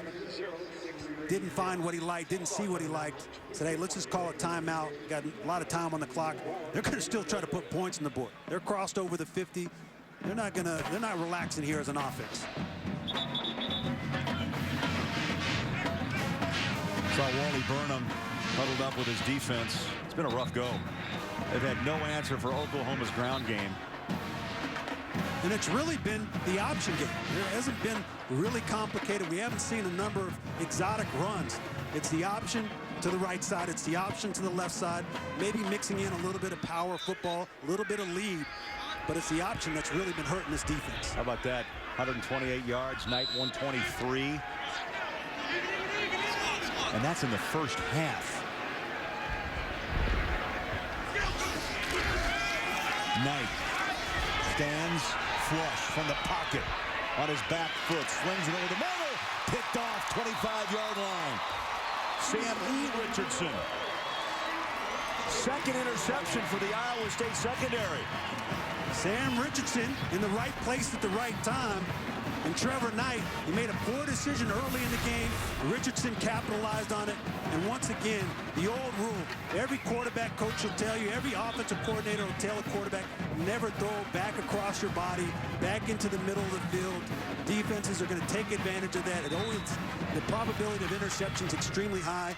And right there, Trevor Knight throws it back across his body into bad coverage, and Sandy Richardson is all over it for a second interception. And his third of the season. Second turnover for OU. There's time and timeouts for Iowa State.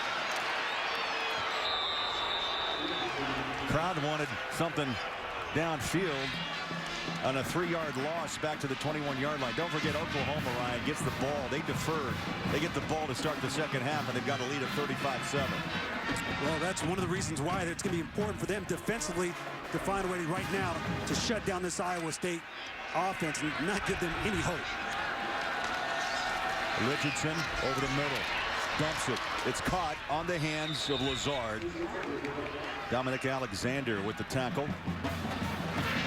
That brings up third down and 7 as the clock is running up on 30 seconds left.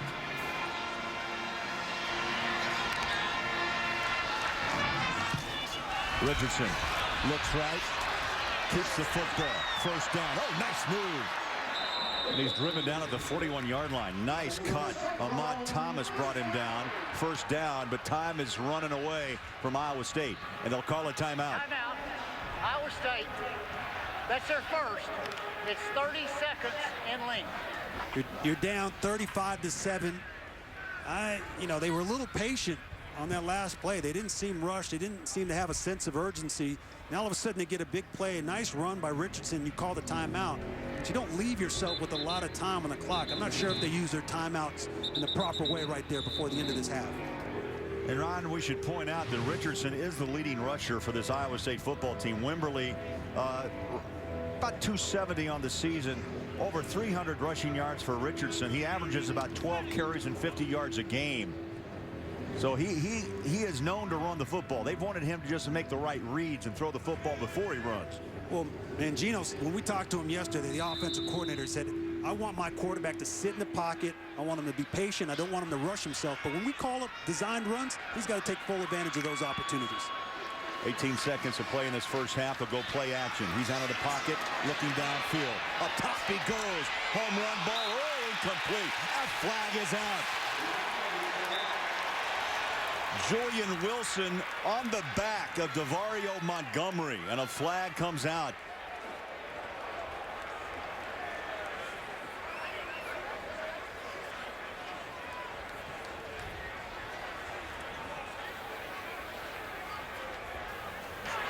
Pass interference, defense number 2. 15-yard penalty, free to the spot, first down. Well, Julian Wilson right at the bottom of your screen, towards the left of the screen. You see him as a defensive back number 2. You just see a little tug, a little pull of the jersey with the right hand. And the backside referee catches it. He's all over the top of that. And that's why the flag comes out. Chance to hit a couple of strikes at the end zone. They said they're going to play to the sideline, and slipping and falling. That ball's incomplete. They wanted Montgomery, but he lost his footing. That stops the clock. One more shot. They can go middle of the field and try to hit a home run ball and catch Oklahoma sleeping. I don't know if that's going to happen. Well, they need to get themselves in position so they can throw that home run ball. They have 2 6'5" wide receivers that can go up and make a big-time catch. The wind is behind Richardson's back. Pressured, throws. Incomplete. It's a good idea. 2 on the clock. 3rd down and 10. I'll tell you, pressure's been the key as well for Oklahoma's defense. That time, Matthew Romar, redshirt freshman, number 92, he was in there on top of Richardson. And Montgomery was open, but the pressure didn't allow Richardson to throw an accurate football. Now they drop 6 with 2 seconds left. Over the middle, they'll play soft. Setting up a block. Oh, big hit. Clock runs out, but a nice play to end the half by Iowa State. And the first catch for the tight end, E.J. Bibbs.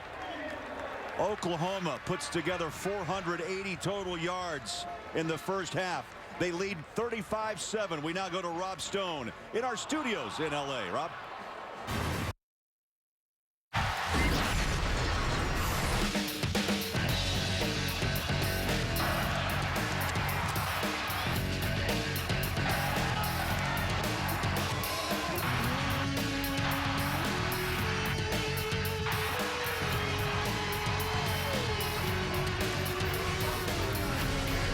Back to Fox Sports 1 college football presented by Kay Jewelers.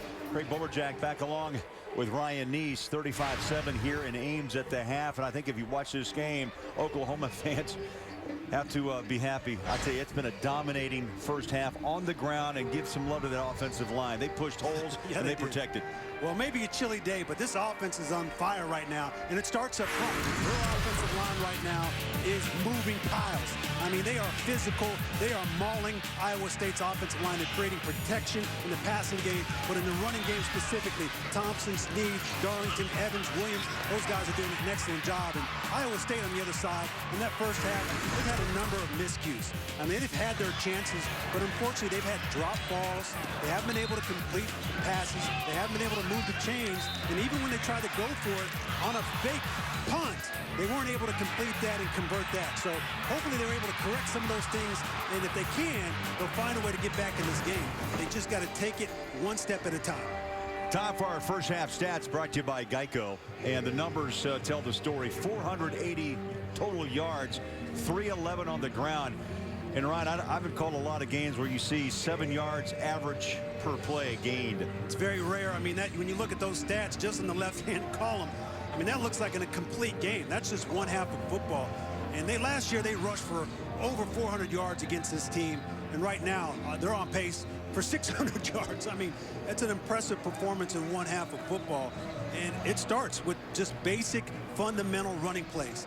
Blocking the man they're supposed to block, blocking guys that are supposed to make the tackles, and then obviously Trevor Knight and the running backs are doing the rest and taking it the distance. We talked about the 2 razor fine losses for Oklahoma. 5 points separate them from 5-2 and 7-0. Lost by 4 at TCU. Lost 2 weeks ago to Kansas State, 31-30. or this Oklahoma team would be talked about in that 14 playoff. Well, we saw the stat earlier. Coach Stoops knows how to get his team to respond. He's 31-0 after a loss. I mean, he knows how to get his team fired up and play well the following weeks. Ross takes the kick back up to the 24-yard line. Let's talk about Trevor Knight. He'll be at the helm again to start the second half, but he did it all. Run, pass. He's a powerful runner. Well, he started out the game extremely hot, and he finished that half extremely hot. He came out, threw the ball very well down the field. Big-time passes, explosive plays, and then he showed off that he's the reason why he's a dual threat at the quarterback position. He's fast, he's very elusive in the open field, and he's a smart football player at the quarterback position. He knows when to keep the football and tuck it and run for positive yards. Oklahoma starts his first drive up 35-7 at their own 24-yard line. Alex Ross in that backfield with Knight. Option around the corner. Ooh, pads are popping. And Ross takes a hit from Cotton Moya. Now, he was injured his freshman year, Ryan, the free safety, or he would have started last season. He's out of Bakersfield, California. Well, Cotton Moya said, hey, if you're going to come around this corner, Ross, I'm going to give you a nice little kiss on the sideline. On a roll out is Knight. Ooh, big stick. Mutcherson, Dimitri Flowers, that helmet right on his numbers, and a flag's out, 35-yard line. Ineligible receiver downfield, number 36. He was covered up. 5-yard penalty, first down. Well, Ryan, down 35-7, Iowa State still laying the wood out there. You heard it right there. Mutcherson comes up, lays some wood right there, and you know what I like? That's a slobber knocker of a hit. Come up, be physical from the safety positions. And Cotton Moye and Mutcherson are two very physical players for Iowa State's defense. Penalty makes it first down and 15. First minute here, third quarter, Oklahoma. Play clock to 6. Knight. Play action, looks over the middle. Oh, off the hands, incomplete. We had a man wide open, and that man is Quick. Micaiah Quick, incomplete. Second and 15. Micaiah Quick, he's going to sneak in. He does a nice job using his hands to create separation, get inside the defensive back. And right there, Cotton Moye just tries to find a way to get his hands on it, but, you know, nice way, breaks up the ball. 3 wide receivers near side. Second down, 15. Knight slings it. This time Quick with the catch and tries to dance away from a tackler at the 35-yard line. I want to ask you, during your playing days, I mean, this is November 1st. First time that cold weather has really come across college football. In Big 12 play, a lot of guys dropping the football. In that ball, we saw the Oklahoma sidelines. They were trying to warm it up to make it softer. When it's cold, that ball's hard. It's like a rock. And it can make it extremely difficult to catch at times. Yeah, I think OU's having some troubles. Iowa State as well. Third down and 10. Knight. Good protection. Waits patiently and finds his target. Deron Neal at the 50-yard line. Move the chains, first down OU. That was a well-designed play. They had an underneath route to clear out the defense, and all of a sudden the second level route opens up. Perfect throw. Strike right there. Gain of 15. Ross, the ball carrier. Methodical, moving down the field, running and mixing the run and pass at the 43-yard line is Oklahoma. We mentioned it coming into this half, and we saw it demonstrated that entire half. The offensive line for Oklahoma continues to impose their will. They're running the ball extremely well because of the offensive line. And Trevor Knight has time in the pocket because of this offensive line.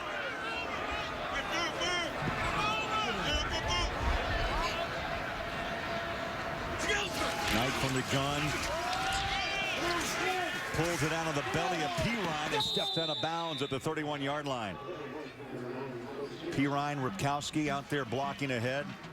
I'd say this option has been unstoppable today in Ames. Well, one of the things that they're doing, when you watch what Oklahoma's doing, they are pinning the edge of the defense. And anytime you can pin to the edge of the defense and circle the defense, you're going to give yourself as a chance as an offense. Oh, Iowa State has to find a way to turn the ball back defensively. Knight with a career high, 133 yards on the ground, 11 carries. This time he'll hand it off to Pirine. Well, he's making the Cyclones work. Again, Ripkowski out there with a block. 1, 2, 3. Iowa State defenders brought him down.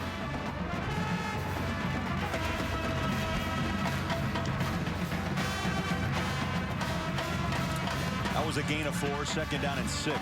8th play of this opening drive in the 3rd quarter on its way. Under 12 minutes to play in the 3rd.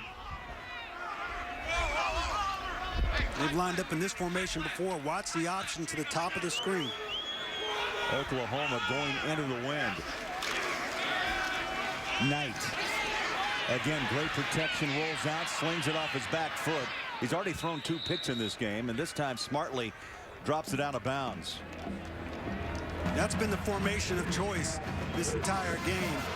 Typically, they run the option to the top of the screen. That time, they saw an opportunity to take advantage of the passing game. Unfortunately, weren't able to convert.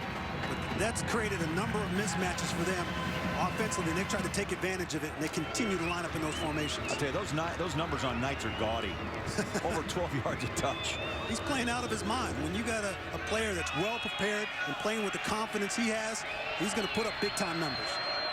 Oklahoma 3rd and 5 on 3rd down conversions. They need 6 yards to keep this drive alive. Knight slingshots it in traffic, incomplete. Matthew Thomas, the right corner, the cover man. That brings up 4th down. Well, Matthew Thomas, I think he might have got away with one right there. Very rarely do I say a defensive player is, has a pass interference call, Craig. But right there, he got there a little bit too early, and I think he could have got called for a pass interference. Unfortunately, referees didn't throw the flag right there. 2 weeks ago, rough game for Honeycutt, but Stoops says, go kick it. He's 9 at 12 from field goal range, his longest 44. This will be a 45-yard attempt. If he makes it, longest make of the year. It's up into the wind. And good from 45. All-time Big 12 leader with his 72nd field goal made, passing Mason Crosby of Colorado. 38-7 OU.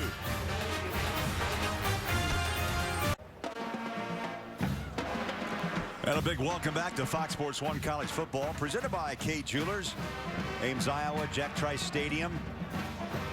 Getting a facelift, as you mentioned earlier, Ryan. About 55,000. It holds. It's going to hold 61 beginning next September. New stands, new scoreboard. That last drive, 50 yards, 10 plays, 3.5 minutes. And the field goal by Honeycutt is season long of 45.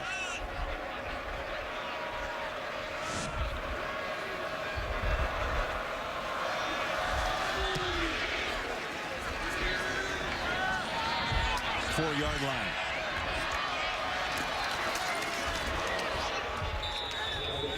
And Jarvis West past the 15 to the 19-yard line. We talked about this being Jack Trice Stadium. First African-American here at Iowa State, ran track on the football teams in 1923. His place on the football team, Ryan, wasn't really universally accepted. He was injured in a game on the road at Minnesota. He had trouble breathing afterward. He passed away a few days later with internal bleeding, and the stadium is named for him. The students went to work in 1990. They petitioned and said, look, we need to honor this man. And today, Jack Trice Stadium. Unbelievable story, a story of inspiration, a story of a young man that stood in the test of adversity and overcame a lot. And unfortunately had a tragic death. But for the university, the student body to rally to honor him, well, that's impressive.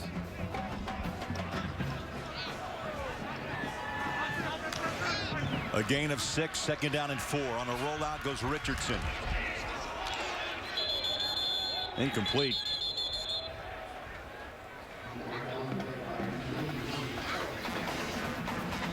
That ball was deflected by Tapper. Actually, it looked like it hit the back of Jake Campos, his left tackle. Receiver, downfield, number 11. He was covered up. 5-yard penalty, 2nd down. That's the tight end, E.J. Bibbs. They have put a blanket on Bibbs today. One reception. They have. He's got 1 reception. He's had a number of drops as well. but they need to find a way to get him more involved in the second half. He is the big-time threat at the tight end position. He had a slow start to the season with a knee scoped in the summer, and it felt like the last couple of weeks he's found his rhythm. Blitz from the edge. Richardson escapes, has room, spins out of a tackle, still on his feet to the 25. Julian Wilson with the tackle. Eric Stryker comes off the edge again.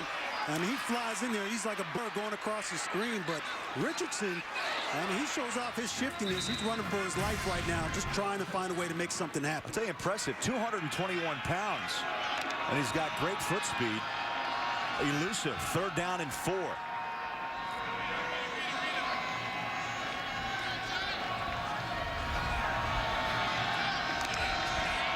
Play clock at 6. Snap gets away. Right at the 1st down marker, but misfires. Jordan Evans was covering Wimberly out of the backfield, and that's going to force a punt for Iowa State. You can just see Sam Richardson's reaction right there. Just a lot of frustration. He had an open receiver. He put, it's too fast of a football that he threw right there. Just wasn't really good and wasn't accurate. You got to find a way to just calm down. Now, you just can't let the frustration overtake you right there in that situation. You're the leader of this team. Find a way to make plays and get your team back in the game. That ball is out of bounds. Let's see where they mark it. Going to run it upfield, and it's going to be at the 45-yard line. Well, we're going to go. This is Iowa. It's corn country. We'll take you on a little maze that will be amazing when we come back.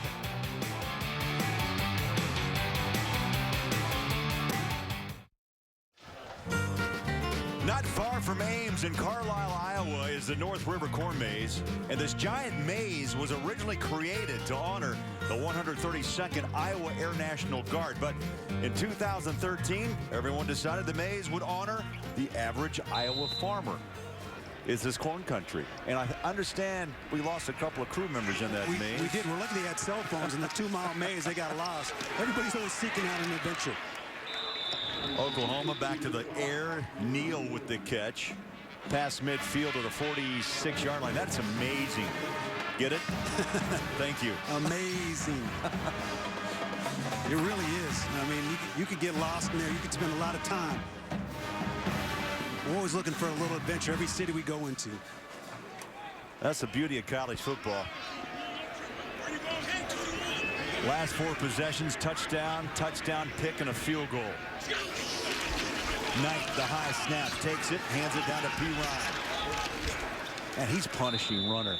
40-yard line, maybe the 39. He took on 3 Cyclones. And you can take on as many as you want when you go 243. P. Ryan, he took on the entire team right there. I mean, they were on his back, and he was still able to move the pile. Clock runs up on 9 minutes. Knight, play action. Up top he goes, and the ball floats away out of bounds. And it's incomplete. Tell you what, I think it's tough throwing right now. The wind's really picked up, Ryan, since we kicked this game off at 11 o'clock Central Time. It's blowing into the face now of Knight. And sometimes when you throw into the wind like that, it can hold the ball up and let it hang up right there. He actually overthrew his wide receiver. The quarterbacks, they have to be able to adjust. The wind wasn't a factor early in the game. Now in the second half, it's starting to pick up. Stay close. Kansas Baylor coming up next on Fox Sports 1. Knight swings it on a screen, and it's dropped. Quick at the 40-yard line. Again, another drop football. Michael Quick's going to go into the film room tomorrow. He's going to watch that, and he's going to be really disappointed. It was a well-designed play. The blocking was set up perfectly. He catches that ball. He might hit his head on the goalpost. 3rd down and 10. Iowa State with 3 down linemen.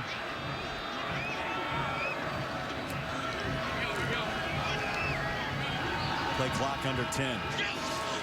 Knight from the gun. Stands, slings it, far near side, caught at the 25. And the yards keep piling up. How about this? Stoops is 61-3, and he should be when you have over 500 yards of total offense. And not even through 3 quarters, this OU team has put up 500 265 yards of offense. I mean, they are on pace to break some records today, and you're absolutely right. If you put up over 500 yards, you better win. You better win.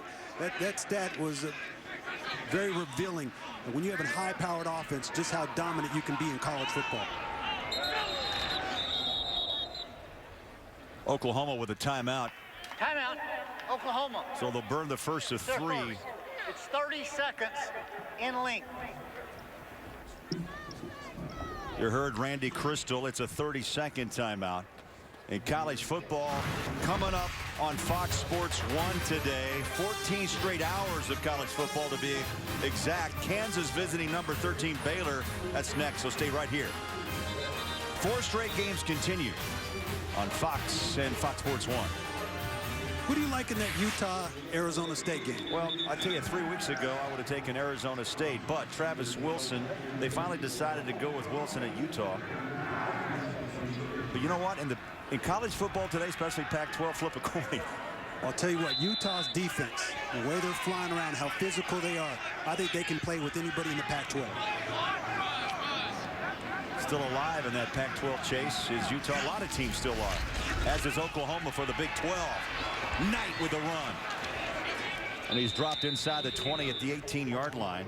Mutcherson, the strong safety, came up to make the tackle. Knight's been sharp, crisp, and confident. He's going to have to ice his hamstrings after this game. As much as he's running the football, I mean, the explosive plays that he's getting on the ground game, and there's plenty of time in this game left for him to continue to rack up some yards. Right there, another designed quarterback draw, nobody in the middle of the field, and he runs, gets 10, 15 yards. Second down and short, just 3 yards to move the chains. They go right to the heart of Iowa State. P. Ryan. And I tell you, Ryan, it doesn't take too much knowledge of football to realize what's going on here. It is a dominating front line with an undersized Iowa State defensive front. They are just play after play wearing down the Cyclones. Yeah, they are. And I remember playing the Tampa Bay Buccaneers. We had an undersized defense up front, linebackers, but we'd go against teams like the Dallas Cowboys, Minnesota Vikings with imposing big physical linemen. We had to use our athleticism to advantage. We had to rally and get the troops to run around and find a way to tackle ball carriers, just like Iowa State did right there. Knight slipped a bit and took a fall. He was reading outside and tried to cut back in. How about OU? 30 first downs with still 7 minutes to play in the third.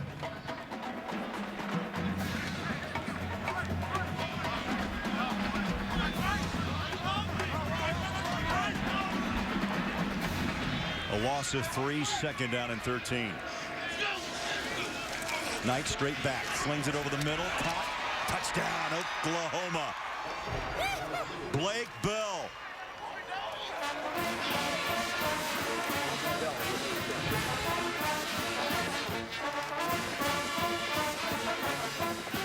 Well, Blake Bell, number 10, runs a little skinny post, gets inside Sam Richardson, the defensive back, number 4.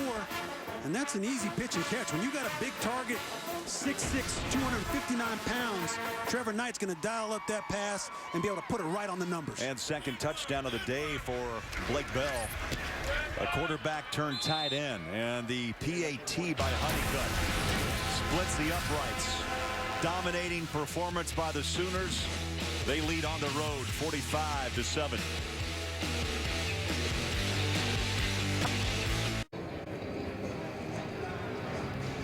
Back in Ames, yeah, it's sunny, but it's getting colder. Winds picked up. Oklahoma having their way 45-7. You know what I love about that picture? You see how everybody's real close together. You could just tell how, because sun's out, but people are right next to each other, bundled up, scarves, beanies on, blankets. Got to stay warm on the hill. Bell with a 17-yard touchdown, just over 3 minutes on that scoring drive, and they cover 55 yards. Knight with 5 touchdowns on the day, 3 passing and 2 by ground.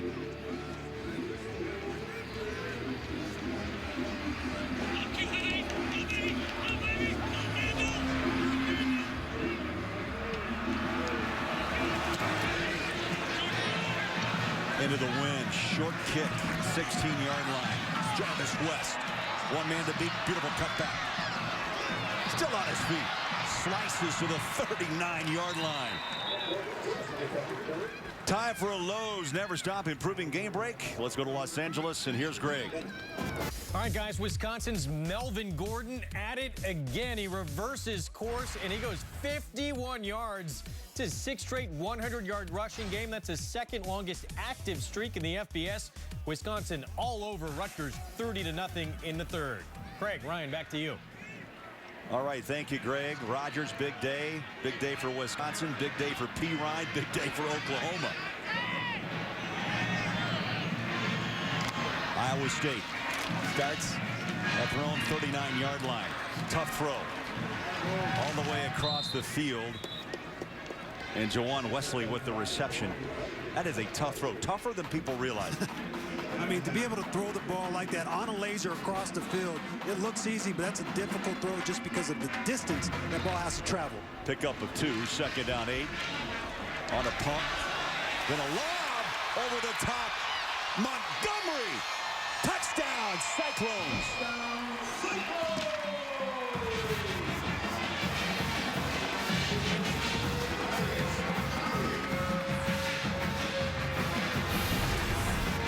Ryan Richardson's pump froze that secondary, and Montgomery got behind them.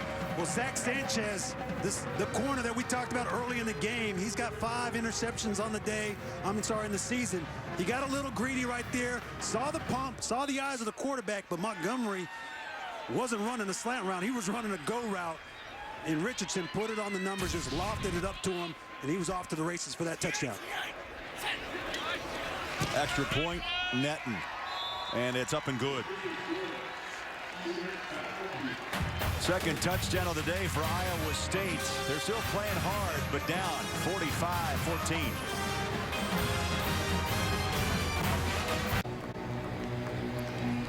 The 59-yard touchdown catch by Montgomery is the longest play from scrimmage this year for Iowa State. 20 seconds. How about that drive? That's a Baylor drive. That's a Baylor kind of drive. 2 plays, 61 yards. That's a Big 12 drive. We see that all the time in the Big 12. Those explosive, quick strike offenses, they can put up numbers. They can put them up quick with plays like that. Ross and Neal back to receive the kick for Oklahoma. No return. As it lands 5 yards deep in the end zone. And take us through this touchdown. And you had an all-out blitz right here. And all of a sudden, Montgomery's going to run a slant and go. And when you have an all-out blitz, the corners are taught to stand flat-footed. They think they're going to break on the football. And Zach Sanchez takes the cheese. And Richardson at the quarterback position has just enough time to deliver a pass down the field for Montgomery. A nice job protecting the quarterback, giving him enough time, and the receiver working and getting open. Nice job by Iowa State's offense right there to get that play done. 45-14, Oklahoma back with the football. 6 minutes here in the third quarter. Option, nice tripped up. The Iowa State staying with it. Darian Cotton, the strong safety, slid in and tripped up Trevor Knight. To lose a yard. 2nd and 11. That was the first time I saw the option play defended well. They covered the pitch man, and they had somebody for the quarterback. He came up and made the tackle.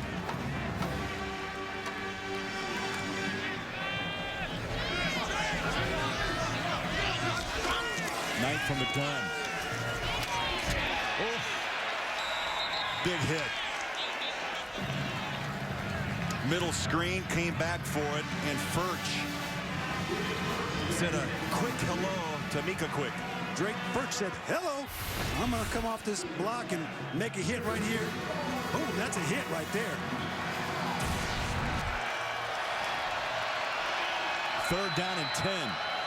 That was a yard the hard way. As we roll up on 5 minutes left, third quarter.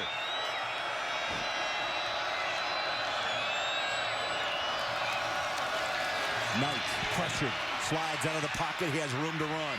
Cuts to the sideline.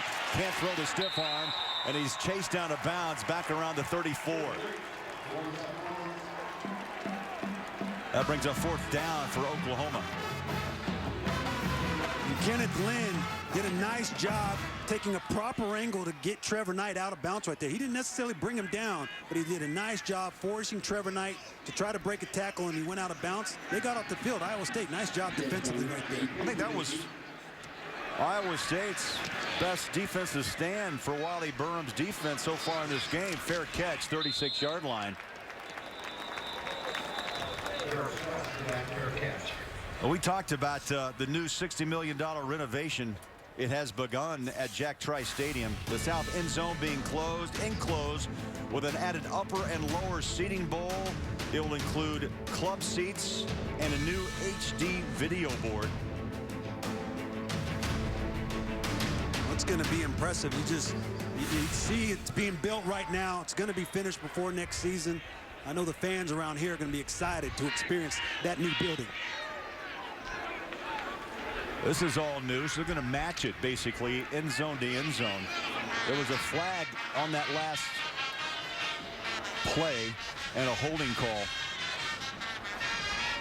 So Iowa State will take over at the 27-yard line.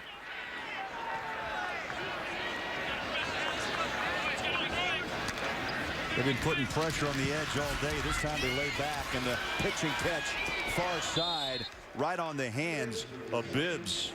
Let's see if they can't go to Bibbs a little bit more here in the second half. Against Texas 2 weeks ago, 10 receptions, 73 yards, and a couple of touchdowns. And right there, he was lined up like a wide receiver. I mean, he's not your traditional tight end where he's always on the line of scrimmage. They move him all over the place. He has that versatility, and if they can find the right mismatch, they're going to take advantage of it. Gain of 6, second down and 4.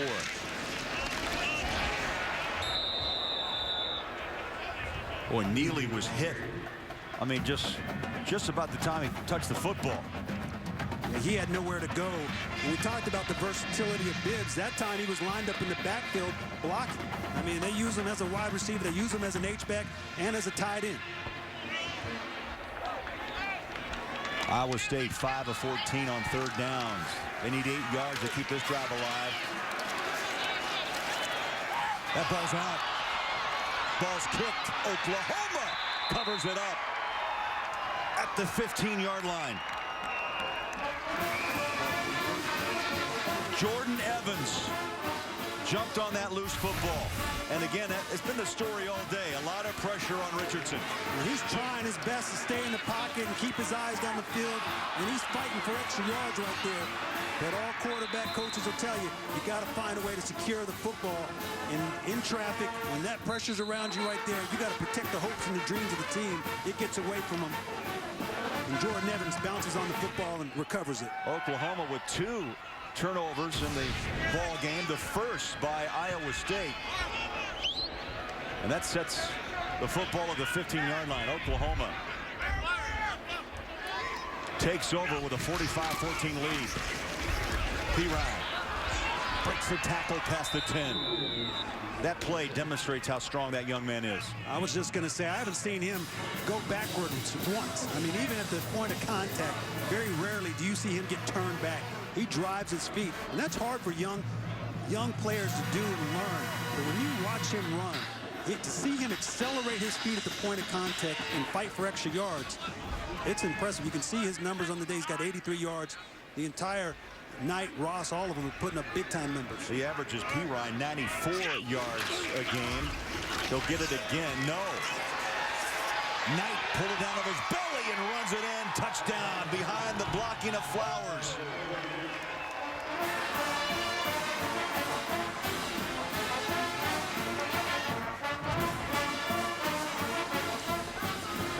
Knight is running the option as good as I've ever seen him. Simple, but very effective. Trevor Knight keeps the football right there. I mean, he fooled the entire defense of Iowa State. He keeps it. He runs to the edge of the end zone and gets in for a touchdown. And you're right, Craig. He's making really smart decisions, keeping the football, and he's running that option to perfection. Honeycutt makes it a 52-14. It started with that fumble that was recovered by Oklahoma. And then it was Knight who worked his magic. 52-14, Sooners.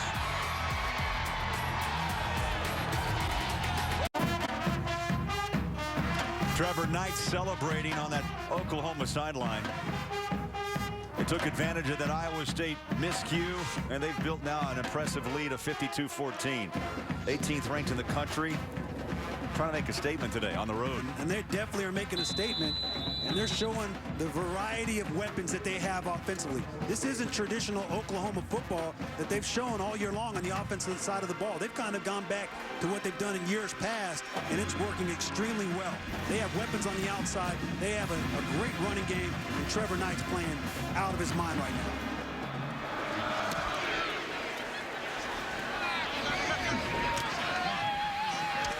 Iowa State will return. Jarvis West knocked down inside the 20 at the 19-yard line. Time for a game break. Los Angeles we go. Here's Greg. All right, we go to Heinz Field after a Pitt field goal to tie it. This is Duke's Devon Edwards. He thought about turning to basketball when no one seemed interested in giving him a scholarship except for Duke. He's become one of the best return men in the game. Third kickoff return for a touchdown of his career. It would give Duke the lead. Pitt has since tied it 38-all fourth quarter. Greg, Ryan, back to you. All right, thank you, Greg. Wild one there. Pitt's come back to tie the game. I'm looking forward to this movie, by the way. Dumb and Dumber. They took our Halloween costumes from last night.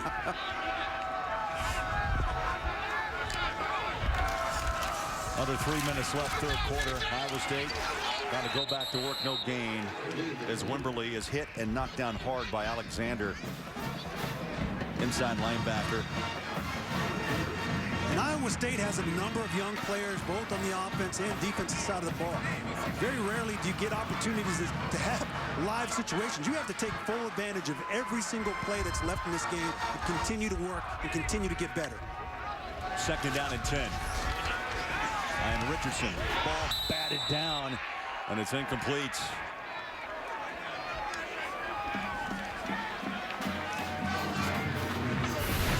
DJ Ward. Well, DJ Ward's right here. Number 87, I'm sorry, he's right there. He's just going to come up right up there and bat the ball down right there. 87, not 85, but DJ Ward comes in, bats the ball. That's an easy play for him, an athletic play to jump up and knock that ball down. Third down and 10. Richardson reading that defense. Now he steps up. Tackled from behind at the 19-yard line. Fourth down.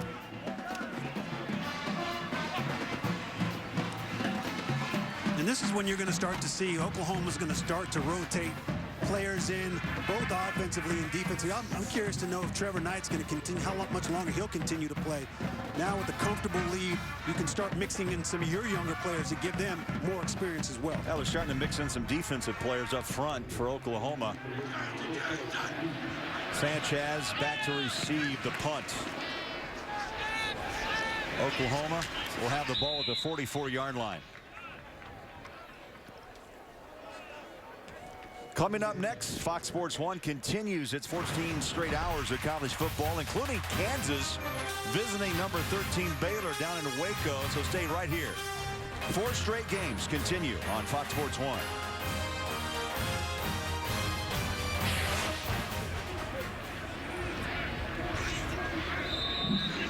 Well, Knight has done his job. And Cody Thomas, the redshirt freshman, will get some reps here. He's a 6'4", 210-pound redshirt freshman. And he'll throw. And a little behind, and it's incomplete. Right there, he demonstrated his arm strength. And actually, Cody plays for Oklahoma's baseball team. And he plays in the outfield, so you know he has a very strong arm. He can throw it all over the place. He's played a couple of snaps this year. So this is another opportunity for him to continue to develop as a young quarterback as well. Well, I'll give you a rundown on Knight's day. 230 yards, 3 touchdowns. He had 7 different receivers. And then he also carried 16 times for 146, 3 touchdowns. The 146, a career high. That's power football. Those old high knee drills, you know, you used to watch that and used to remember having to do that as an offensive player when I was in high school. Right there, you can demonstrate why you have to have that high knee drills. They're down and short. Ross squares up those pads and powers for a first down.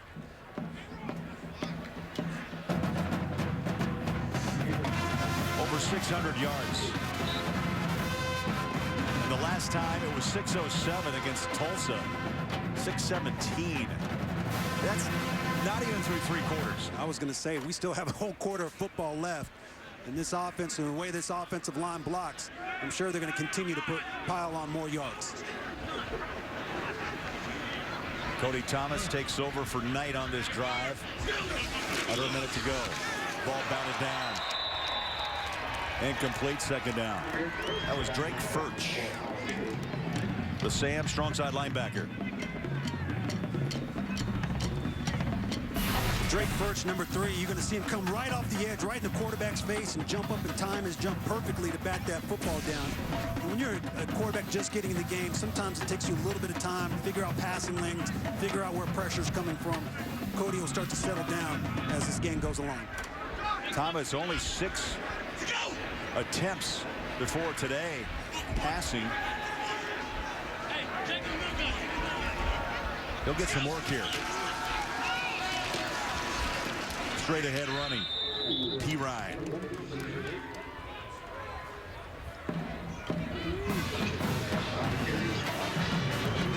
When you're P-Ryan or when you're Ross or when you're Ford, you're averaging the number of yards you're averaging per carry, they can continue to just give the ball to these running backs, Craig, and continue to move the chains. It's 3rd and long right now.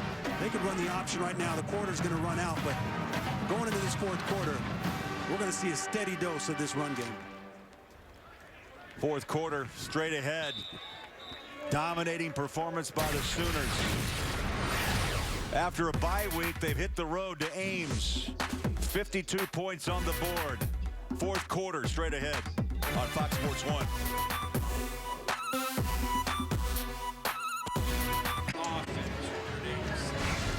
Welcome back to Fox Sports 1 College Football, presented by K Jewelers.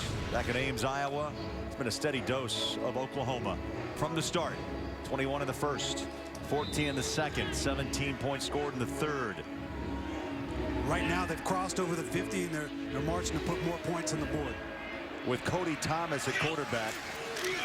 Knight's done for the day. They throw that ball low and complete around the shoot tops. You talked about run. I'm surprised Stoops just hadn't decided just to put the ball on the ground and get out of here. Well, that was a 3rd down and long situation, and he's still trying to get these younger players to understand situational football. He's trying to get good work out of them. That pass was there. And he just missed it. He threw it to the ground. He was a little late on the pass, but you know, they're going to continue to do what they do. And I'm sure they're going to start running the ball a little bit more as we move on, Craig, as this game starts to wind down. Barnett trying to pin Iowa State inside their own 10. And that's what he does. That ball takes a left turn out of bounds at around the 9-yard line.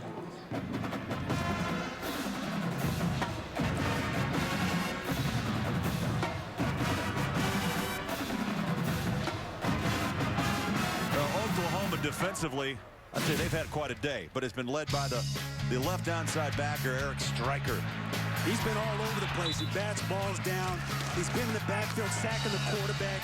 He's extremely explosive off of the edge to rush the quarterback. He comes on blitzes. He drops in coverage. And I talked to Teddy Lehman. He played linebacker for Oklahoma back in the day, played in the NFL, and he told me before the game, Ryan, you got to watch Eric Stryker. He's the best player we have on defense. He'll fly around and make plays, and we've seen it all day long. Far side wide open, but misfired, and it's over the top hands of Montgomery. So Stryker to 12 career sacks, tied 4th all time with the man we used to know as Boz. As the Boz. Brian Bosworth. And he was a special talent, the linebacker position, and everybody knows him across the country. And Eric Stryker's becoming one of those guys, too. He's well known all over the place for his abilities and his play. Tyler Brown gets a try at tailback. He's a redshirt freshman out of Lakeland, Florida. He had 3 carries coming in, so a young guy getting a rep or 2 here in the 4th quarter.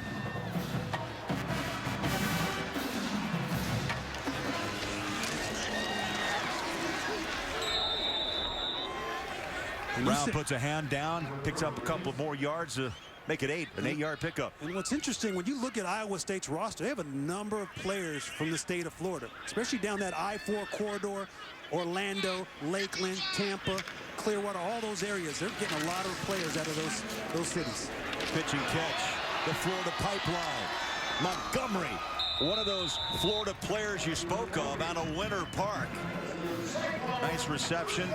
He's got a big future ahead. 6'5", 220, only a sophomore. We talked with the coaches. They said the NFL scouts are already come around checking him out because of his ability and his size. That's a 21-yard gain. Iowa State tries a run against the front of Oklahoma. Brown stopped in his tracks, maybe a yard, 2nd down. Gino Grissom made that initial hit. First time we called 85's number today, Gino. Montgomery with 3 grabs, 88 yards. He's second. Gino's second on the team in TFLs. He's in the backfield most of the day. He's a disruptive player too. I like that throw. Off the hands, incomplete. Richardson stood tall. He had pressure up the middle and on both sides, but he had a great delivery. Incomplete.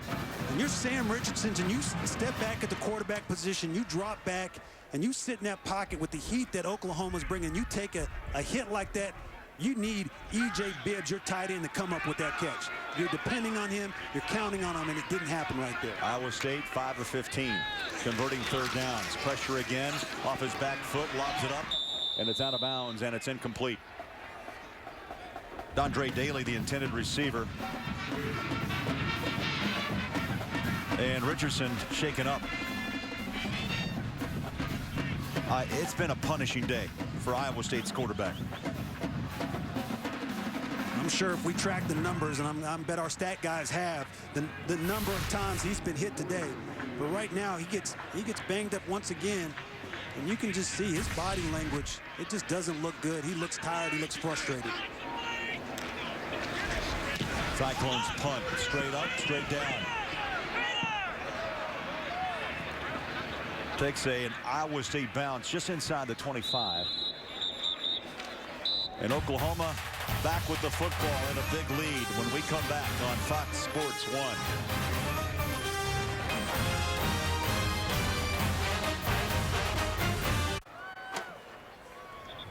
1. Welcome back to Fox Sports 1 College Football, presented by Kay Jewelers. Oklahoma, 18th ranked in the country, dominating Iowa State, 52-14. Dominating on them all faces. We've talked a lot about the offense, but we got to give some credit to this defense. Oklahoma's defensive front 7 has been flying around. The secondary's done a nice job covering some of these big wide receivers that Iowa State has. It's been a complete team effort today. Thomas back at quarterback for Oklahoma. He'll pull it out of the belly of Pirine and fall forward to the 29. Clock runs under 13 minutes. Brackens with the tackle, number 14 for Iowa State. You don't see a lot of dual sport athletes, but be able to play quarterback. Jameis Winston's another guy who plays quarterback and plays for the baseball team. But Cody Thomas, that's pretty impressive. You can just see his athleticism, the way he can run right there. Well, he's very mobile for a 6'4" quarterback, and he pumps, fakes to the near side, runs it for a 1st down. He'll be at the 38-yard line and move the chains. Thomas getting some valuable snaps here late in this ball game. 2 young quarterbacks at Oklahoma. Knight, a sophomore. Thomas, the redshirt freshman. Over 400 yards now rushing for OU on 47 carries. On a play action pass, Thomas up high. It'll fall incomplete. Well, they loaded up the box. Iowa State did. Obviously trying to do everything they can defensively to slow down this running attack from Oklahoma. They had man-to-man coverage right there on the outside. Nice job by the corners to match up man-to-man and make it for a difficult throw for the quarterback. Well, Josh Heupel, Sooner fans, college football fans know that name. He's the offensive coordinator for Oklahoma. He quarterbacks or also coaches the quarterbacks, as he should. But he's got a couple of fine young players to coach, but that time Thomas is picked. Luke Knott. Right place, right time.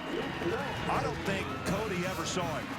Well, Cody Thomas is looking at the flat route. He's waiting for the flat route to clear so the curl route can come in behind him. And all of a sudden, Luke Knott is sitting right there in that curl window, right where he's supposed to be. A nice drop by him in that zone coverage defensively. And he comes up with the catch. If they're going to throw it to you, you better make the catch.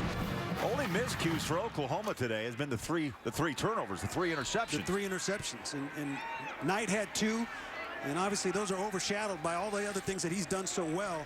And now all of a sudden Cody Thomas throws another interception that, again, really wasn't a really pretty throw. Ron, if I saw that stat alone, 3 turnovers to 1, you would think Oklahoma would be on the downside of this football game.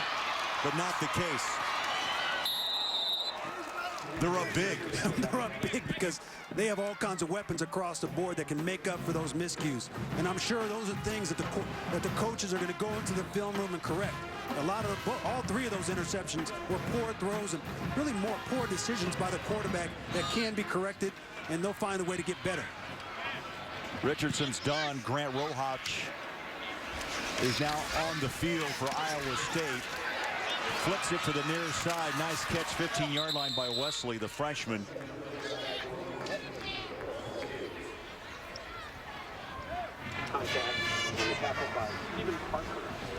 And both the coaches recognize, hey, we have an opportunity once again late in this game with the score the way it is. Let's find a way to get some of our other players some more opportunities to enhance their skills by getting experience in live situations. Handoff. Oklahoma drops Wimberly for a 1-yard loss. He'll bring up 3rd down. Devontae Bond, number 23. Played JC ball at Sierra Community College. Getting some reps here for OU.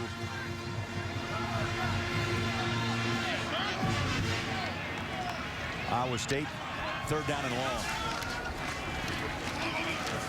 Good protection.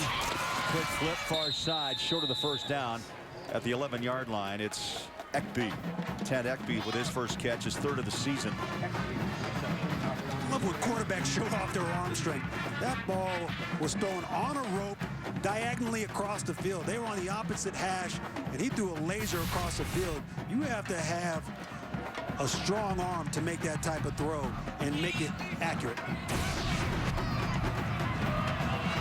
No question. Paul Rhodes. Let's move forward. 4th and 3. Play clock under 10. Cyclones to the end zone. Incomplete. Incomplete to Ekby. So Iowa State turns it over on downs. And Oklahoma will have it back with 9:38 to play here in Ames. Sooners dominating 52-14.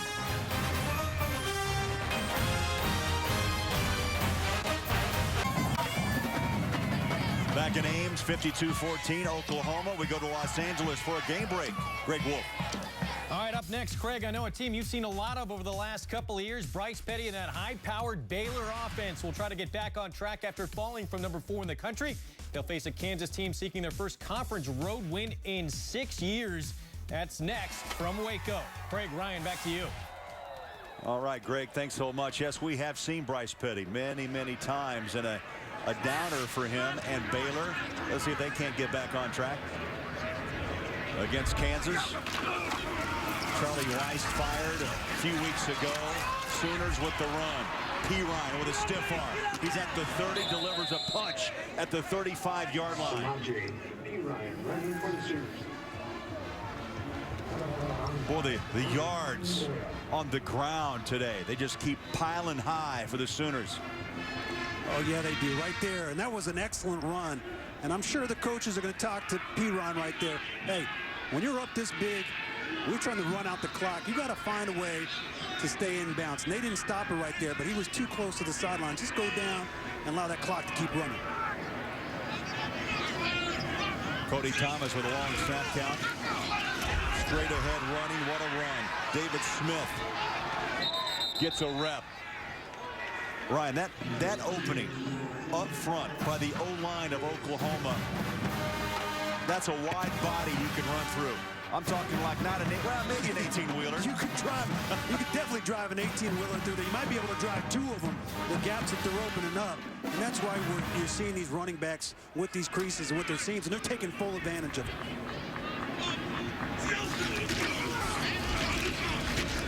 Another run by Smith.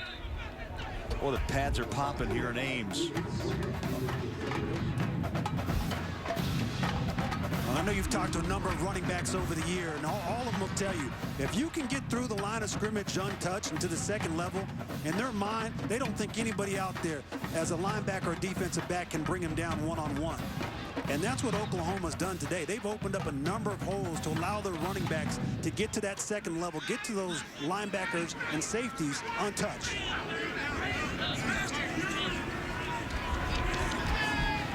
Second down and 6. Play clock at 2. Smith spins out of a tackle, first down. Well, they are deep at tailback. Well, the second FBS team with 3 100-yard rushers this season. The other is Wisconsin, who did it against Bowling Green. And the last time OU had 3 100-yard rushers, it was back in '92. Ernest Williams. It was Brewer and Collins against Mizzou. A lot of water under the bridge as that happened. 1992. What a dominating ground game today. Smith again, the ball carrier. Well, he's delivering the hits. He's fresh as he plows past the 30 to the 28-yard line and brought down by the left corner, Sam E. Richardson. And Smith right now, there might be enough time on the clock for him to get 100. The way he's running the ball, I mean, they're bringing guys off the benches, and they're still running the ball really well at a high level. I mean, he's a physical runner. He's trying to prove to the coaches, hey, I can play too. Ryan, the elite teams in college football, and you always define them by the 1s, the 2s, the 3s, and 4s, the starters and the backups. But when you go 3 and 4 deep at a position, that tells you how elite you are, how good that program is. And Oklahoma is there with most football teams in that elite category. You hit it right on the head, Craig. You're absolutely right. When you're able to go out and recruit the talent that Oklahoma recruits year in and year out and reload your system top to bottom, and when your 3rd and 4th string players could go and be starters on other programs, it's impressive. I mean, the way they convince players to come here out of high school, they know that they're going to be able to compete and try to fight for an opportunity to win a Big 12 championship and a national championship.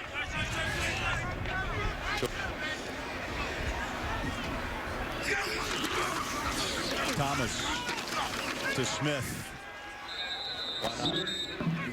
You know, this game important for Oklahoma getting back on track. 2-2 in Big 12 play. The 2 losses, as we mentioned, to TCU and Kansas State. K-State's up top, 6-1, 4-0 in the conference. But Oklahoma just kind of hanging around. Of course, Baylor plays later against Kansas. Can they make their way back into contention? And West Virginia's playing TCU, and that's a big matchup today as well.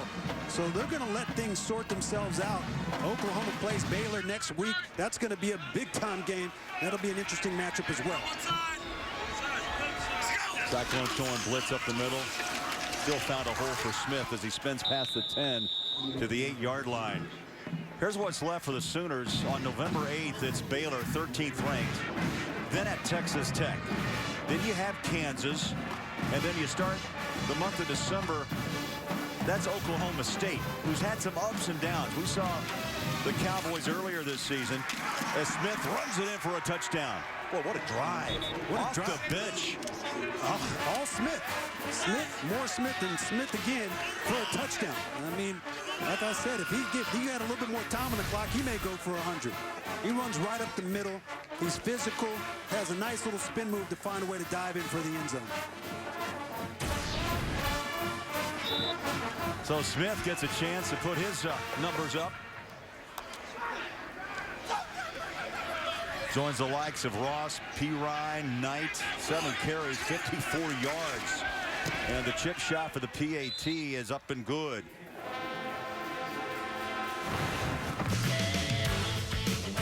What are these statues about? They're all over Ames. We'll tell you when we come back.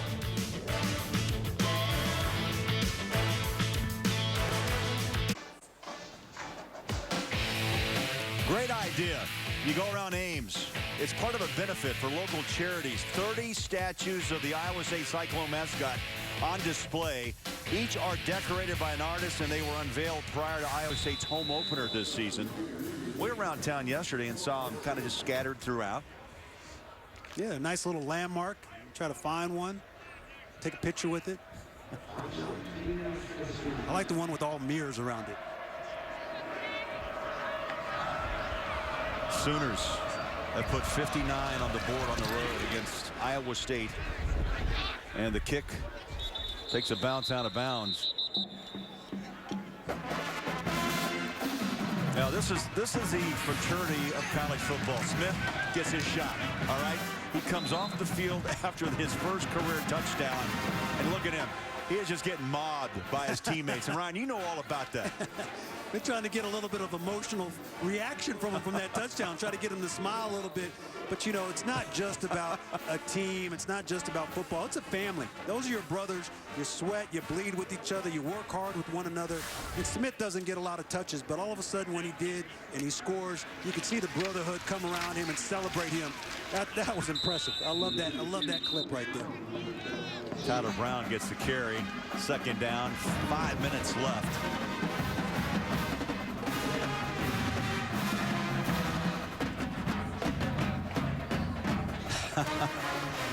They're still trying to get a smile out of him. Well, they know that he's probably going to go back in the game and have another opportunity to get some more touches. See what he can do with it. Yeah, he went over 50 yards on that series. There's a throw on the far side, just not much. Iowa State, they've had a couple of big plays in this game, but for the most part, Ryan, they have just been bottled up. And that's one of the things that they've struggled. And Sam Richardson, when he was in a quarterback, he's actually hit open receivers. They didn't make catches. They just weren't able to find a way to get that explosive play that they needed on a consistent basis. They had a couple of them that helped them, but overall, that's where they really struggled, and they could not get the running game going either. They've had trouble converting on third downs, and they've had trouble dropping the ball. Time for the Nissan Heisman watch. Dude, this is going to be an interesting December because you got Prescott, then you have Mariota. 24 touchdowns, 1 pick. Then comes the controversial Jameis Winston. Should he? Will he? Golson and Gordon. You know, a lot of times, though, people get in and look at numbers, but there's still a lot of talk this year with the troubles off the field. What type of person are you away from the football field that goes into that vote for the Heisman? I think it should definitely play a factor. And, you know, Jameis Winston comes back onto our list right there. And obviously because of his performance a couple days ago, coming back from 21 against Florida State. But who knows? A lot of football left to be played. A lot of football left to be played here as well. Oklahoma up big.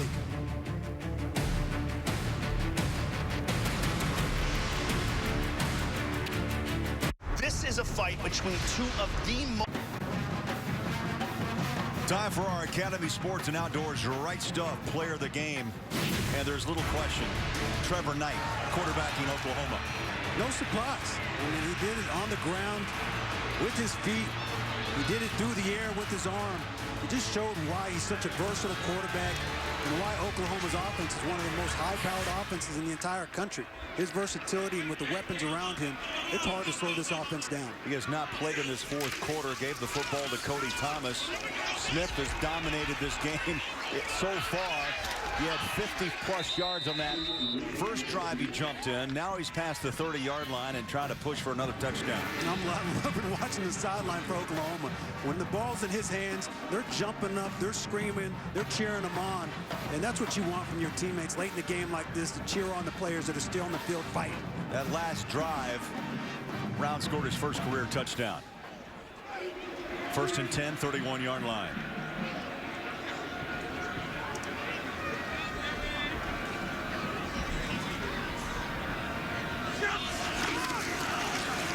Smith wide open up the middle. So just one big chunk of yard after another.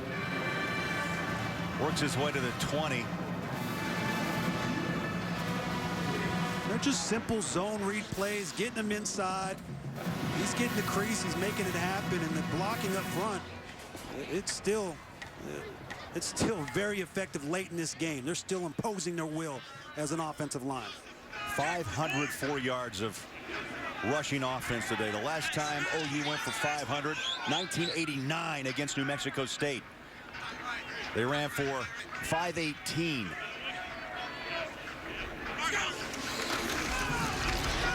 Thomas launches it to the end zone, and it's incomplete on first down. 3 minutes left, second down and 10. Not only do you think you can put up those yards in a video game, I mean, you and I can play.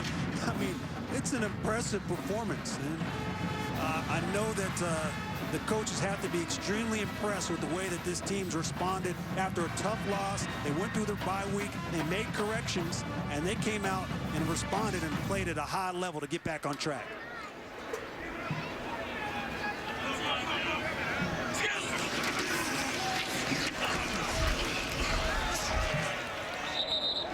Clock's under 3 minutes. Let's step aside. Los Angeles we go. Game break, and here's Greg Wolf.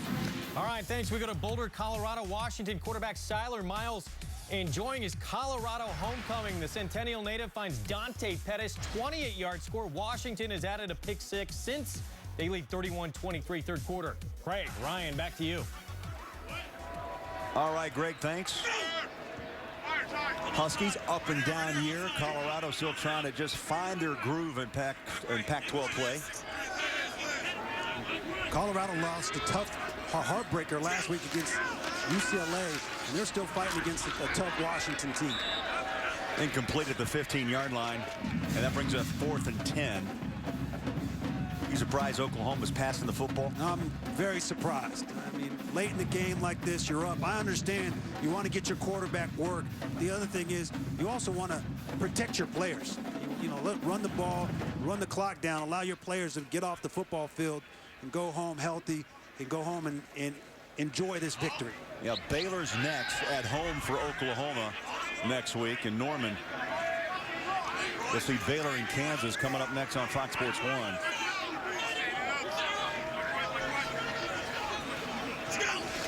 Just got the snap away. Thomas stands in the pocket. Now he'll run on 4th and 10. Big hit just inside the 15-yard line. Alton Meeks, number 44, made the tackle for Iowa State. So just over 2 minutes left. And Iowa State will take over.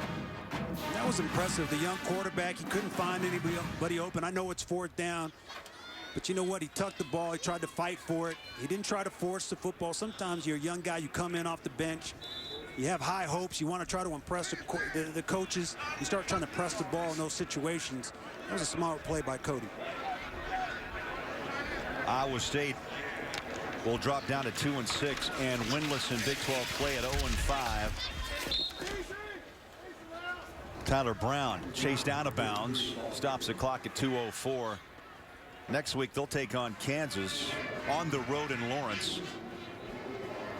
That team's trying to undergo a change since Charlie Weiss was let go. Yeah, and anytime you have change, you know, it takes time. There's a process in Kansas. They're still trying to figure things out. They're still searching for an identity. And it's going to be an interesting matchup for Iowa State. Those are two teams trying really hard to find a way to finish this season strong. Third down, Tyler Brown's short of the first down. Yeah, let's take you back to 2000. Little coaching tree there. You know who's on the left, right? That's Stoops. And then Mangino, who was at Kansas, who took off and tried his luck as the head coach. Now he's at Iowa State as the offensive coordinator. And Josh was the QB. 3rd down and 4.